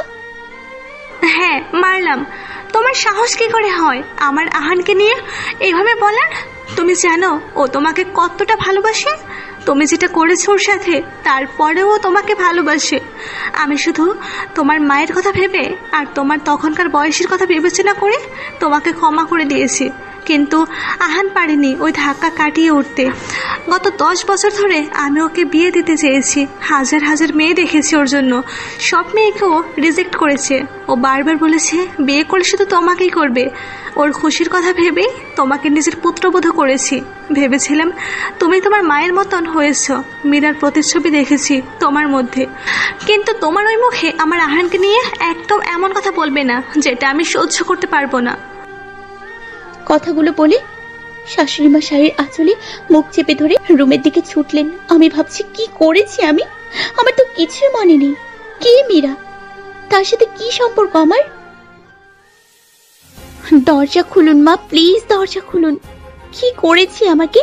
আমাকে একবার বলুন। আমি সত্যিই জানি না আমি কি করেছি। কিসের এত রাগ ওনার আমার উপর? আমাকে বলুন মা, আমাকে বলুন প্লিজ মা, বলুন, দরজাটা খুলুন। শাশুড়ি মাকে ডাকতে ডাকতে বড্ড ক্লান্ত হয়ে পড়েছি। তার রুমের দরজার সাথে তার পিঠ ঠেকিয়ে বসে আছি আমি। তিনি বের হলেন না নিজের রুম থেকে। তিনি যেটা বললেন যদি সেটা সত্যি হবে তাহলে কিসের জন্য উনি আমার সাথে এমন করেন? আমাকে ভালোবাসতে রাগ, হিংস্রতা এগুলো আমার উপর কেন? ছোট বোন মাইশার কান্না জড়িত কণ্ঠ ভেসে আসছে। আপু আপু বলে ডাকছে আমাকে। আমি চোখ মুছে উঠে নিচে গিয়ে দেখি বোন সার্ভেন্টদের কাছে অনুরোধ করছে আমাকে ডেকে দেবার জন্য। আমি কিছুটা এগিয়ে যেতেই আমাকে কাছে পেয়ে জড়িয়ে ধরে কাঁদতে লাগলো বোন। এই মাইশা, কাঁদছিস কেন? আমাকে ছেড়ে দিয়ে সোজা হয়ে দাঁড়ালো মাইশা। তারপর আমার কাঁধ ধরে বলল, আমি মরে যাব আপু। ওর কথা শুনে আমার বুকের ভেতরটা ধপ করে উঠলো। আমি ওর কাছে জানতে চাইলাম, এমন কথা কেন বলছিস বোন? কান্না আপু, তুই জানো আমাদের পড়ার পকেটে রাজু মস্তান আমাকে রাস্তায় বের হলেই ডিস্টার্ব করত। ওর কাছ থেকে 10 লক্ষ টাকা নিয়েছিল। সেই টাকা আজকের ভিতরে শোধ করতে বলেছে, না পারলে আমাকে তুলে নিয়ে যাবে। এসব কি বলছিস বোন? মায়ের কাছে তো অনেক টাকা বিয়ের সময় ওনার কাছে বিক্রি করে দিয়েছিল মা। তুই তো মায়ের খুব আদরের মেয়ে, 10 লক্ষ টাকা মা ঠিক দিতে পারবে? না আপু, মায়ের কাছে এই মুহূর্তে কোনো টাকা নেই। মা অনেক কাঁদছে, বলছে নিজের ভুলের শাস্তি পেয়েছে এখন। দুলা ভাইয়ের কাছ থেকে মা যে টাকাটা চেক নিয়েছিল আর শুক্রবার থাকায় ব্যাগ বন্ধ, তাই চেক ভাঙাতে পারছে না। আর ওইদিকে রাজু নগদ টাকা চাইছে। কত মানুষের কাছে মা গিয়েছে কিন্তু কেউ দেয়নি। সবাই বলছে আগের টাকাটা পরিশোধ করার জন্য। এবার টাকা চাইতে এসেছে। মেয়েটাকে তো বিক্রি করে দিয়েছ, চাও না তোমার সুপারস্টার জামাইয়ের কাছে গিয়ে চাও। আজ মায়ের ভুলের মাসুল আমাকে দিতে হবে। কিছু না ভেবেই ছুটে এসেছি এখানে। আর এই সার্ভেন্টগুলো আমাকে তোর কাছে আসতে দিচ্ছে না। আমার পোশাক দেখ, ওদের বস্তির মেয়ে মনে হচ্ছে। আমি নাকি তোর বোন না। ওদের বলে দে আপু, আমি তোর বোন। আমি মাথা ঝাঁকিয়ে সার্ভেন্টদের দিকে তাকালাম। তাদের বললাম, হ্যাঁ ও আমার বোন। তোমরা দেখোনি বিয়ের দিন এসেছিল আমার সাথে? একজন সার্ভেন্ট বলল, ও বুঝতে পারিনি ম্যাম, সরি। আসলে বিয়েতে এত মানুষ বাড়িতে এসেছিল যে মুখটা খেয়ালই করিনি। আর সেদিনের পোশাকের সাথে আজকের পোশাকের অনেক তফাৎ, ক্ষমা করবেন মাইশা ম্যাম। সার্ভেন্টরা মাইশাকে সরি বলল। আমি পাশ ফিরে তাকিয়ে দেখলাম দরজার কাছে উনি দাঁড়িয়ে আছেন। মনে হচ্ছে আমাদের দুজনের কথা সবটা শুনে নিয়েছেন। উনি খুব দ্রুত গতিতে হেঁটে এসে মাইশার হাতটা শক্ত করে চেপে ধরলেন। মাইশাকে নিয়ে আগালেন দরজার দিকে। আমি ছুটে গিয়ে ওনার হাতটা পেছনের থেকে ধরে বসলাম। ওনাকে করুণ চোখে তাকিয়ে বললাম, কোথায় নিয়ে যাচ্ছেন আমার বোনকে? প্লিজ ওকে এই সময় বাড়ি থেকে বের করবেন না, আপনার কাছে অনুরোধ আমার। উনি মাইশাকে ছেড়ে দিয়ে আমাকে ধরলেন। মাথা খারাপ হয়েছে তোমার? আমি মাইশাকে বাড়ি থেকে কেন বের করব? তাহলে কোথায় নিয়ে যাচ্ছেন ওকে? বিয়ে করাতে। মানে? বিয়ে হবে মাইশার আজ, যে ওকে ভালোবাসবে, তার সাথে ও সুখেই থাকবে। তার এত পাওয়ার যে রাজু মস্তান কেন, দেশ কাঁপানো মস্তান ওর কাছে ধারে আসতে পারবে না। কথাটা বলে বিদ্যুতের গতিতে মাইশাকে নিয়ে চলে যায় উনি। আমার খুব ভয় করছে, তাহলে কি উনি মাইশাকে বিয়ে? না না, এসব কি ভাবছি আমি। কিন্তু উনি যে বলল তার অনেক পাওয়ার, যার সাথে মাইশার বিয়ে হবে।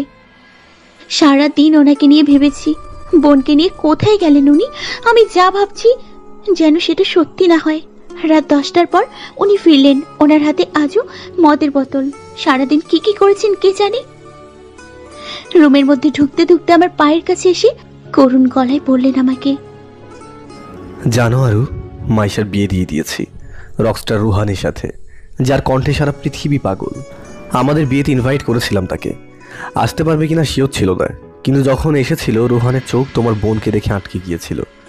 তোমার বোনের কথা বলা, হাসি, তার সিম্পল সাজ পোশাক তাকে পাগল করে দিয়েছিল।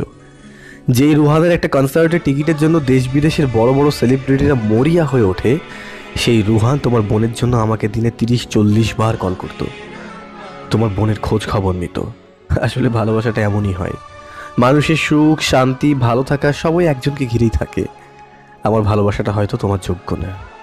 তোমার উপর যে অধিকার বোধটা খাটিয়েছে এতদিন, সেটার জন্য আমাকে ক্ষমা করে দিও। তুমি তোমাকে ঘৃণা করো, তবুও একটু ধৈর্য ধরে থাকো আমার সাথে। তোমাকে আমি মুক্তি দিয়ে দেব, আমাকে শুধু একটু সময় দাও প্লিজ। কথাগুলো বলে উঠে গিয়ে ঢুলতে ঢুলতে উনি বিছানার এক পাশে উল্টো ঘরে শুয়ে পড়লেন। আমি ওনাকে ডাকলাম, কিন্তু ওনার কোনো সাড়া পেলাম না। হয়তো ঘুমিয়ে পড়েছেন, নিজে ঘুমিয়ে আমাকে জাগিয়ে রেখেছেন। এমন কেন এই মানুষটা? আমার মনের ভেতরে কি চলছে সেটা কিভাবে বোঝাবো? ফজরের নামাজ পড়ে মোনাজাত শেষ করে ওনার কাছে এসে বসলাম। ওনার মুখটা দেখছি, কত মায়া এই মানুষটার মধ্যে, অথচ তাকে আমি ভালো করে জানিও না। যার আত্মা শরীরের শিরা উপশিরায় আমি নিজেকে খুঁজে পাই, তার এই বুকটায় জমে থাকা কষ্টের কারণ আমার অজানা। আজ উনি বেরিয়ে যাবেন শুটিং এর জন্য অন্য দেশে। না জানি এই মুখটা আর কবে দেখব। বেলা হচ্ছে, ওনাকে ডাকলাম। মুখে হাসি ফুটিয়ে ওনার কানের কাছে গিয়ে আস্তে করে ডাকলাম, আহান আহান। 7টা বাজে, উঠবেন না? আপনার ফ্লাইটের দেরি হয়ে যাবে তো। ব্যাস উঠুন, আপনার সব প্রয়োজনীয় জিনিসপত্র গুছিয়ে রেখেছি আমি। উঠে শাওয়ার সেরে নিন। ওনাকে ডেকেই চলেছি, কিন্তু কোনো সারা শব্দ নেই। ভাবছি কি হলো ওনার। আমার কিন্তু সত্যি এবার খুব ভয় করছে। আহান প্লিজ উঠুন, আহান। না, আমি আর পারলাম না, চিৎকার শুরু করে দিলাম। উনি এখনো উঠছেন না। বাড়িতে থাকা সকলে আমার চিৎকার শুনে ছুটে আসলো। শাশুড়ি মা রুমের মধ্যে ঢুকে আমাকে সরিয়ে দিয়ে ওনাকে কয়েকবার ডাকলো, কিন্তু কোনো সারা শব্দ পেল না। মা উত্তেজিত হয়ে পড়লো, ওনাকে ডাকতে ডাকতে ঢলে পড়লো মাটিতে। হয়তো ধাক্কাটা সহ্য করতে পারেননি, জ্ঞান হারিয়ে ফেলেছেন মা। কেউ কেউ এসে শাশুড়ি মাকে উঠিয়ে নিয়ে তার রুমে শুইয়ে দিয়ে চোখে মুখে পানি ছিটিয়ে দিচ্ছে, আর কেউ কেউ ওনাকে ধরে হসপিটালে নিয়ে যাচ্ছে। আমি গেলাম ওনার সাথে হসপিটালে। ওটির সামনে 2 ঘন্টা ধরে বসে আছি। আমার সামনে মিডিয়া হুমড়ি খেয়ে পড়েছেন। অনেকগুলো গার্ড তাদেরকে আমার থেকে দূরে সরিয়ে রাখছেন। ফাঁকা পেলে কেউ কেউ আবার ছুটে আসছে আমার কাছে, আর মাইক ধরে তারা আমার কাছে প্রশ্ন ছুড়ছেন, এত হাসি খুশি আর ছটফটে থাকা মানুষটির সাথে কি করে এমন ঘটলো যে হার্ট অ্যাটাক করলো? আর হার্ট অ্যাটাকের কারণ কি আমি নাকি অন্য কিছু? ছোট বোন মাইশা আমাকে এসে জড়িয়ে ধরলো। ওর সাথে এসছে রকস্টার রুহান। এবার সবাই আমাকে ছেড়ে রোহানকে নিয়ে পড়েছে।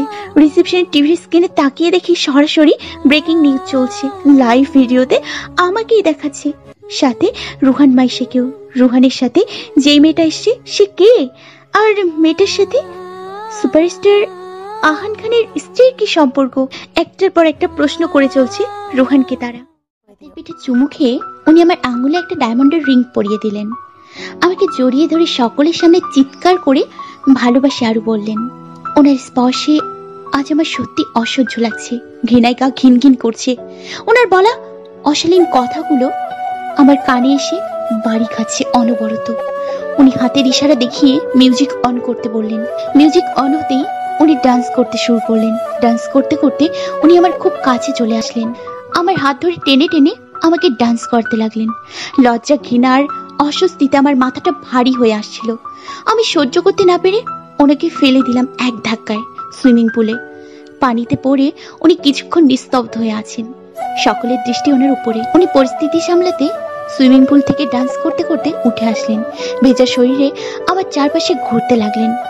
আমি সেখান থেকে চলে আসবো, উনি আমার হাতটা পেছন থেকে টেনে ধরলেন। ওনার ভেজা শরীরের সাথে পেছন থেকে কোমর জড়িয়ে ধরে হালকা দুলিয়ে আমাকে নিয়ে ডান্স করতে থাকলেন। উনি আমাকে ঘুরিয়ে কোমর চেপে ধরলেন। ওনার বুকে হাত ঠেলে সরিয়ে এক ছুটে আমি সেখান থেকে চলে আসলাম। রুমের মধ্যে বসে আছি, অঝরে কান্না আসছে। এতগুলো মানুষের সামনে কিভাবে আমাকে নিয়ে ডান্স করলেন উনি, ভাবতে লজ্জায় মাটিতে মিশে যেতে ইচ্ছে করছে। এসব যদি ভাইরাল হয়ে যায় তাহলে কত মানুষ দেখবে। না না, এভাবে চলতে পারে না। উনি ভেজা শরীরে রুমে এসে আমার সামনে বসলেন, আমার মাথায় আলতো করে হাত রাখলেন। আমি কেঁপে উঠলাম। উনি আমার হাতটা শক্ত করে ধরলেন, আমাকে টানতে টানতে ওয়াশরুমে নিয়ে গেলেন। পানি ছেড়ে দিলেন আর আমার মেকআপটা হ্যাসকা টানে খুলে ফেললেন।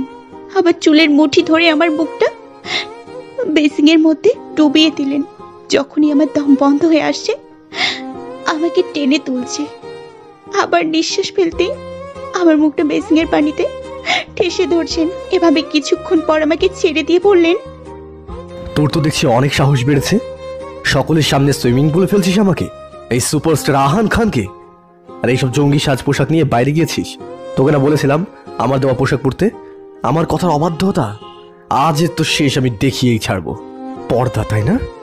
লজ্জা, অহংকার, আমার সামনের কিছুই তো থাকবে না। উনি টেনে আমার বোরখাটা খুলে ফেললেন, আমার পরনের জামাটা টেনে ছিঁড়ে ফেললেন। উনি দেখতে পেলেন ওনার দেয়া পোশাক আমার জামার ভেতরে পড়া ছিল। আমার দিকে এক দৃষ্টিতে তাকিয়ে বললেন, এগুলো পরেছিলি তুই? আমি সঙ্গে সঙ্গে ওনার কলারটা টেনে ধরে বললাম, হ্যাঁ পরেছি। আপনি আমাকে একটা পোশাক দিয়েছেন আর সেটা আমি পরেছি, কারণ এই পোশাকে আমি শুধু আপনার সামনে আসতে পারি, অন্য কারোর সামনে নয়। আর আপনি, আমার শরীরটা কি আপনার কাছে এতটাই সস্তা মনে হয়? কিভাবে ভাবলেন আমি এসব পরে বাইরে যাব?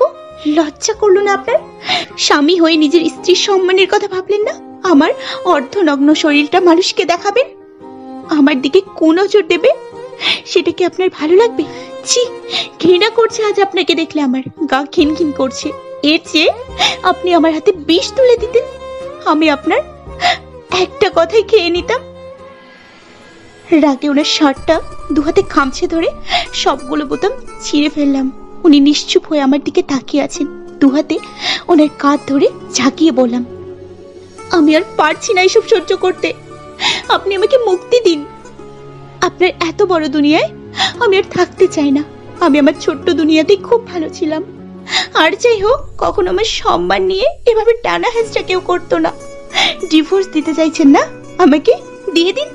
আমার পক্ষে আর আপনার মতো নিকৃষ্ট মানুষের সাথে থাকা সম্ভব নয়।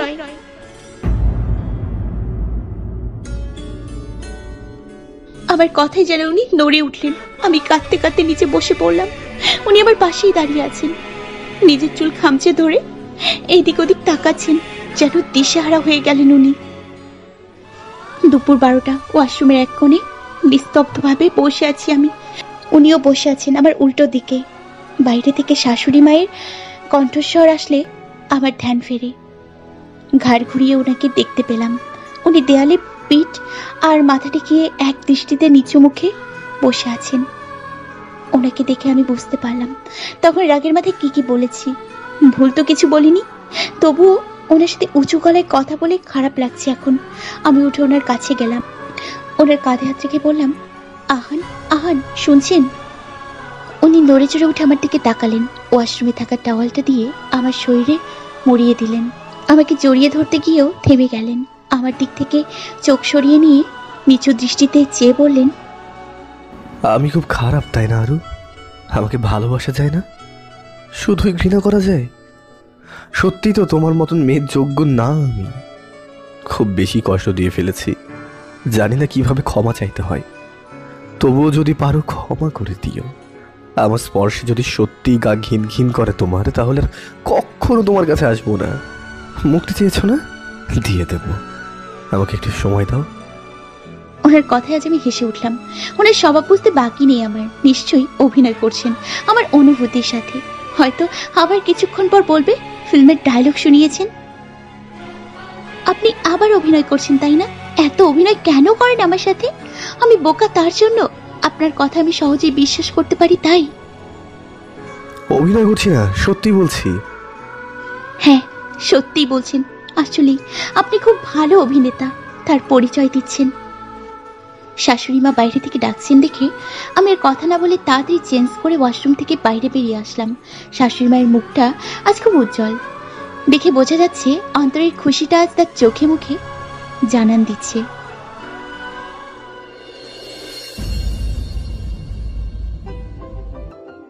কি হয়েছে মা? শাশুড়ি মা আমাকে জড়িয়ে ধরে একটা পেপারস আমার হাতে তুলে দিলেন। এটা কি মা? এটা মীরার বাবার বাড়ির ভাগের সম্পত্তির দলিল। উত্তরাধিকার সূত্রে এটা তোমারই পাওয়ার কথা। ভাবছি আহানের তো অনেক আছে, আর আহানের যা কিছু সবই তো তোমার। তাই এটা দিয়ে একটা ভালো কাজে লাগাবে, একটা অনাথ আশ্রম খুলবো যদি তুমি অনুমতি দাও। আসলে তোমার মায়ের খুব ইচ্ছা ছিল সামর্থ্য থাকলে একটা অনাথ আশ্রমটা করবার, তাই। আমি প্রশ্নসূচক দৃষ্টিতে তাকালাম। মা মীরাকে? আমি কি তাকে চিনি? এরই মধ্যে উনি ওয়াশরুম থেকে বের হলেন। মা চুপ করে আছেন, নিচু দৃষ্টিতে কিছু বলতে যাবেন। আমি পেছনে তাকিয়ে দেখি উনি দাঁড়িয়ে আছেন, ওনার প্যান্টের চেন খোলা। আমাদের দুজনকে কথা বলতে দেখে ভাবলেশীন ভাবে উনি রুমে থেকে বেরিয়ে গেলেন। কতক্ষণ ভাবার পর আমি ওনার পিছু ছুটলাম, উনিকে ডাকতে লাগলাম। উনি ফিরে তাকালেন না, মনে হচ্ছে কিছু একটা ভাবছে। উনি বাড়ির মেইন গেটের কাছে চলে এসেছেন। গেটটা খুললেই সর্বনাশ, সারা বাড়ি ফাঁকা, সব গার্ড সার্ভেন্ট বাইরে। আমি খুব দ্রুত গতিতে দৌড়ে আসলাম। উনি দরজায় হাত দিতেই উনিকে টেনে নিজের দিকে ঘুরিয়ে নিলাম। কি হয়েছে আরু? ওনাকে কিছু না বলে আমি চেনটা টেনে আগে আটকে দিলাম, তারপর বললাম, এই জন্য এইভাবে বাইরে যাচ্ছিলেন আপনি? তখন থেকে ডেকেই চলেছি। আপনার মন কোথায় থাকে বলুন তো? উনি আমার কোনো কথায় পাত্তা না দিয়ে বাইরে চলে গেলেন। ওনার যাওয়ার পরে আমি পেছনে ঘুরে শাশুড়িমাকে দেখতে পেলাম। উনি বললেন, কি হলো বৌমা, ওইভাবে ছুটে আসলে কেন? এমনি মা, ওনাকে কিছু বলতে চাচ্ছিলাম। ও, তোমাদের ভেতরে সবকিছু ঠিক হয়ে গেছে জেনে ভালো লাগছে। কোথায় আর ঠিক হলো, কথা না বলেই চলে গেলেন। হয়তো আমাকে ওনার আর ভালো লাগছে না, কয়েকদিন পর ঠিকই ডিভোর্স দিয়ে দেবে। এসব কি বলছো মা? আহান তোমাকে ডিভোর্স দেবে? হ্যাঁ মা, শুনেছি প্রায় সেলিব্রিটিরাই ডিভোর্সি হয়, দু চারটা বিয়ে করে। আর উনি তো সুপারস্টার আহান খান। আমার মতো মেয়েকে কি ওনার বেশি দিন ভালো লাগবে বলুন? দুদিন পর নতুন পেলে আমাকে ছুঁড়ে ফেলে দেবে। তাছাড়াও যা চরিত্র ওনার। আমার কথা শুনে শাশুড়ি মা চর বসালো গালে। আমি গালে হাত দিয়ে অসহায় দৃষ্টিতে তাকালাম। আমাকে আপনি মারলেন মা? হ্যাঁ মারলাম। তোমার সাহস কি করে হয় আমার আহানকে নিয়ে এইভাবে বলার? তুমি জানো ও তোমাকে কতটা ভালোবাসে? তুমি যেটা করেছো ওর সাথে, তারপরেও তোমাকে ভালোবাসে। আমি শুধু তোমার মায়ের কথা ভেবে আর তোমার তখনকার বয়সের কথা বিবেচনা করে তোমাকে ক্ষমা করে দিয়েছি। কিন্তু আহান পারেনি ওই ধাক্কা কাটিয়ে উঠতে। গত 10 বছর ধরে আমি ওকে বিয়ে দিতে চেয়েছি, হাজার হাজার মেয়ে দেখেছি ওর জন্য, সব মেয়েকেও রিজেক্ট করেছে। ও বারবার বলেছে বিয়ে করলে শুধু তোমাকেই করবে। ওর খুশির কথা ভেবেই তোমাকে নিজের পুত্রবোধ করেছি। ভেবেছিলাম তুমি তোমার মায়ের মতন হয়েছ। মীরার প্রতিচ্ছবি দেখেছি তোমার মধ্যে, কিন্তু তোমার ওই মুখে আমার আহানকে নিয়ে একদম এমন কথা বলবে না যেটা আমি সহ্য করতে পারবো না। কথাগুলো বলে শাশুড়ি মা শাড়ির আঁচলে মুখ চেপে ধরে রুমের দিকে ছুটলেন। আমি ভাবছি কি করেছি আমি, আমার তো কিছুই মনে নেই। কে মীরা, তার সাথে কি সম্পর্ক আমার? দরজা খুলুন মা, প্লিজ দরজা খুলুন। কি করেছি আমাকে একবার বলুন। আমি সত্যিই জানি না আমি কি করেছি। কিসের এত রাগ ওনার আমার উপর? আমাকে বলুন মা, আমাকে বলুন প্লিজ মা, বলুন, দরজাটা খুলুন। শাশুড়ি মাকে ডাকতে ডাকতে বড্ড ক্লান্ত হয়ে পড়েছি। তার রুমের দরজার সাথে তার বেড ঠেকিয়ে বসে আছি আমি। তিনি বের হলেন না নিজের রুম থেকে। তিনি যেটা বললেন যদি সেটা সত্যি হবে তাহলে কিসের জন্য উনি আমার সাথে এমন করেন? আমাকে ভালোবাসতে রাগ, হিংস্রতা এগুলো আমার উপর কেন? ছোট বোন মাইশার কান্না জড়িত কণ্ঠ ভেসে আসছে। আপু আপু বলে ডাকছে আমাকে। আমি চোখ মুছে উঠে নিচে গিয়ে দেখি বোন সার্ভেন্টদের কাছে অনুরোধ করছে আমাকে ডেকে দেবার জন্য। আমি কিছুটা এগিয়ে যেতেই আমাকে কাছে পেয়ে জড়িয়ে ধরে কাঁদতে লাগলো বোন। এই মাইশা, কাঁদছিস কেন? আমাকে ছেড়ে দিয়ে সোজা হয়ে দাঁড়ালো মাইশা। তারপর আমার কাঁধ ধরে বলল, আমি মরে যাব আপু। ওর কথা শুনে আমার বুকের ভেতরটা ধপ করে উঠলো। আমি ওর কাছে জানতে চাইলাম, এমন কথা কেন বলছিস বোন? কান্না আপু, তুই জানো আমাদের পড়ার পকেটে রাজু মস্তান আমাকে রাস্তায় বের হলেই ডিস্টার্ব করতো। ওর কাছ থেকে 10 লক্ষ টাকা নিয়েছিল। সেই টাকা আজকের ভিতরে শোধ করতে বলেছে, না পারলে আমাকে তুলে নিয়ে যাবে।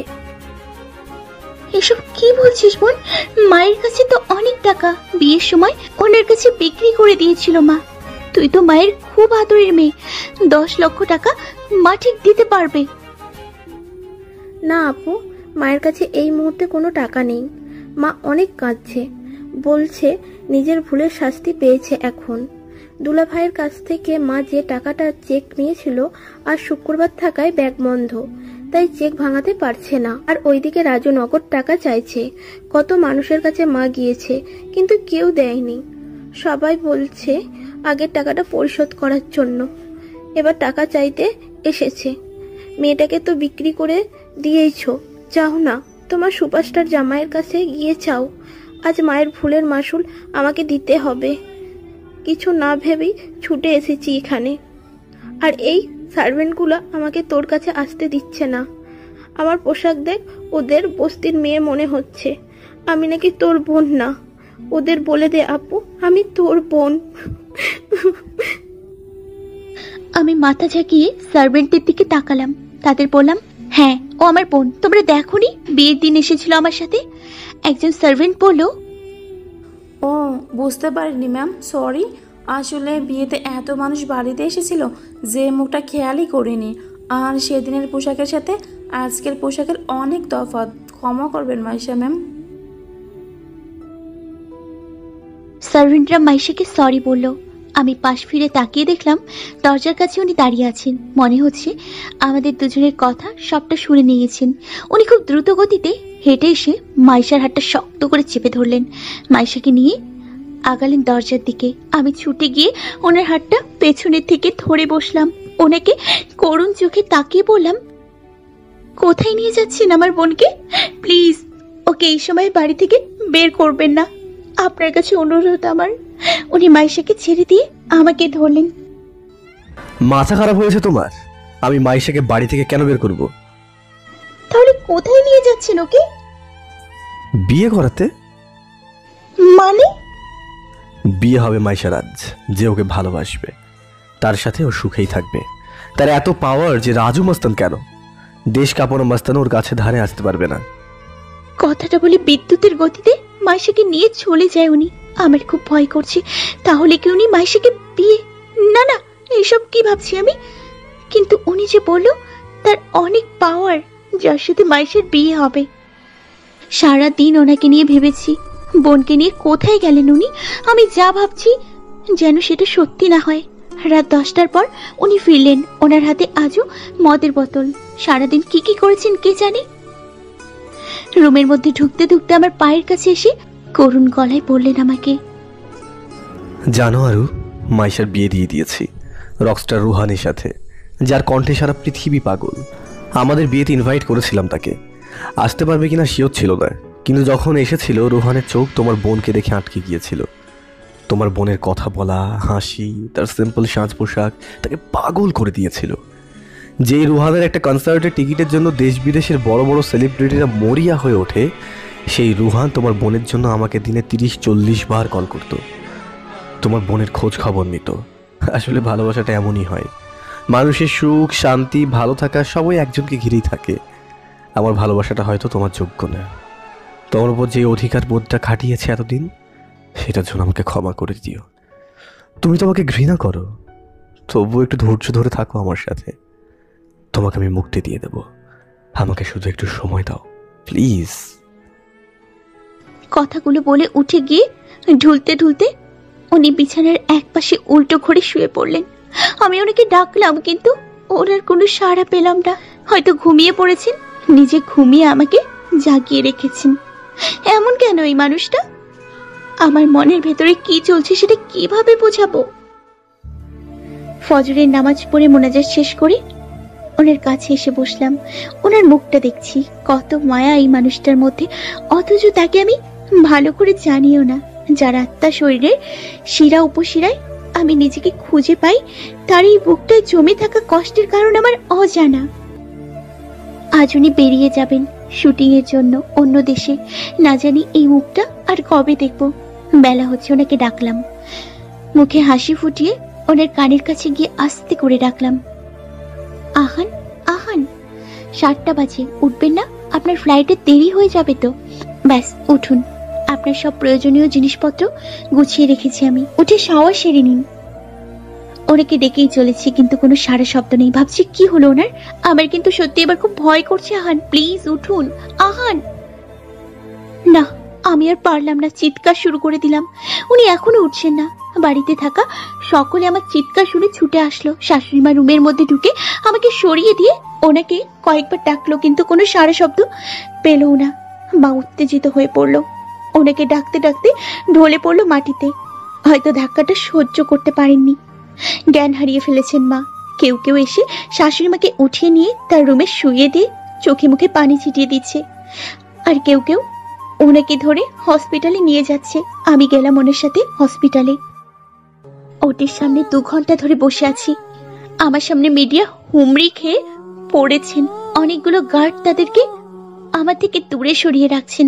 ফাঁকা পেলে কেউ কেউ আবার ছুটে আসছে আমার কাছে, আর মাইক ধরে তারা আমার কাছে প্রশ্ন ছুড়ছেন, এত হাসি খুশি আর চটফটে থাকা মানুষটির সাথে কি করে এমন ঘটলো যে হার্ট অ্যাটাক করলো? আর হার্ট অ্যাটাকের কারণ কি আমি নাকি অন্য কিছু? ছোট বোন মাইশা আমাকে এসে জড়িয়ে ধরলো। ওর সাথে এসছে রকস্টার রোহান। এবার সবাই আমাকে ছেড়ে রোহানকে নিয়ে পড়েছে। রিসেপশনের টিভি স্ক্রিনে তাকিয়ে দেখি সরাসরি ব্রেকিং নিউজ চলছে। লাইভ ভিডিওতে আমাকেই দেখাচ্ছে, সাথে রোহান মাইশাকেও। রোহানের সাথে যেই মেয়েটা এসছে সে কে? আর মেয়েটার সাথে সুপারস্টার আহান খানের স্ত্রীর কি সম্পর্ক? একটার পর একটা প্রশ্ন করে চলছে রোহানকে তারা। ওনাকে কেবিনে শিফট করা হয়েছে। কেবিনের সামনে ব্রেঞ্চটাতে বসে আছি আমি। আমার ডান সাইডে মাইশা আর রোহান। রোহানের কাঁধে মাথা রেখে মাইশা আমার হাতটা শক্ত করে ধরে আছে। ওদিকে মিডিয়ার চিৎকার চেঁচামেচি চলছে।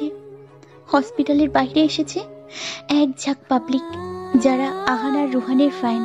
সবকিছুতে যেন অতিষ্ঠ হয়ে যাচ্ছে হসপিটাল কর্তৃপক্ষ। তারা বলছেন এত শোরগোল পেশেন্টের জন্য ক্ষতিকর। গার্ড দিয়ে সবাইকে আটকে রাখা সম্ভব হচ্ছে না। ফাঁকা পেলেই 2-3 জন চলেও আসছে হসপিটালের মধ্যে। কেউ এসে ধাক্কাধাক্কির মধ্যে সেলফি তুলছে মাইশা রোহানের সাথে, তো কেউ অটোগ্রাফ যাচ্ছে রোহানের কাছে। তাড়াহুড়ো করে রোহান তখন মাইশাকে নিয়ে চলে এসেছিল। রোহানের গার্ডগুলো এইমাত্র হসপিটালে এসে পৌঁছলো। হসপিটাল কর্তৃপক্ষ পরিস্থিতির উপর ভিত্তি করে সিদ্ধান্ত নিয়েছে বাইরে কেউ ভেতরে আসতে পারবে না, আর ভেতরের কেউ বাইরে আসতে পারবে না, পেশেন্টের বাড়ির লোক ছাড়া। আমি নীরবে বসে আছি। আমার যে মাথায় কিচ্ছু আসছে না। পাশ থেকে কানে আসছে মাইশা আর রোহানের বলা কথাগুলো। রোহান মাইশাকে বলছে,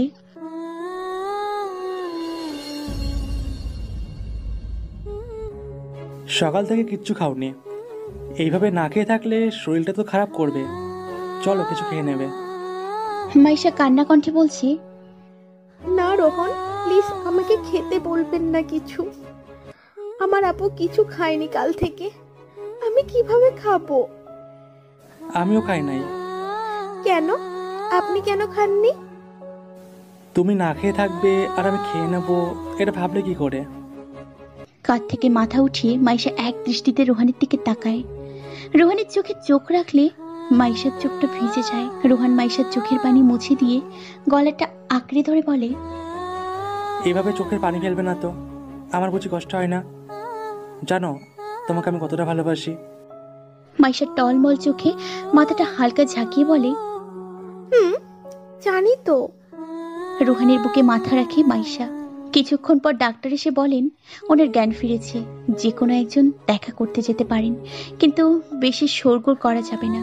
আমি বসা থেকে উঠে দাঁড়াই ডাক্তারের কথায়। দেখি শাশুড়ি মা হসপিটালে এসছেন।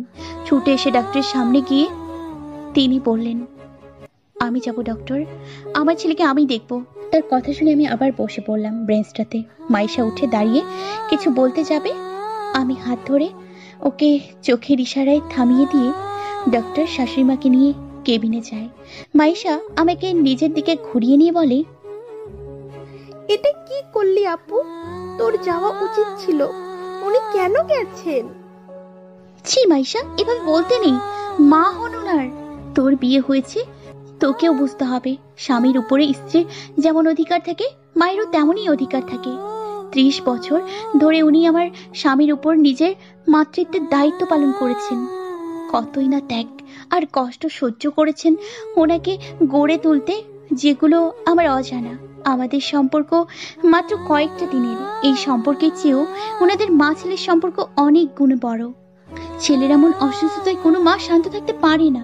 আমার শাশুড়ি মায়ের মনের অবস্থাও এখন ঠিক নেই, তাই ওনার কাছে তার যাওয়াটাই উচিত। তুই ঠিক বলেছিস আপু। আসলে এমন একটা পরিস্থিতিতে আমরা শুধু বোনেরাই কষ্টটা চোখে পড়েছে, আর অন্য কিছু দেখিনি আমি, তাই বলে ফেলেছি। আমিও কখনো আমার শাশুড়ি মায়ের সাথে ভেদাভেদ করব না। এমন সময় শব্দ পেয়ে চেয়ে দেখি কেবিনের দরজা খুলো। কেবিন থেকে শাশুড়ি মা চোখ মুছতে মুছতে বেরিয়ে আসছে। আমি শাশুড়ি মাকে বেরিয়ে আসতে দেখে উঠে দাঁড়াই। মনের মধ্যে এক আশার কিরণ জেগে ওঠে। এবার আমি যাব ওনার কাছে। অনেক ব্যাকুলতা নিয়ে আমি কেবিনের দরজায় আসি। ভেতরে ঢুকতে যাব, হ্যাচকা টানে শাশুড়ি মা আমাকে অনেকটা দূরে নিয়ে আসে। তিনি আমাকে বলেন,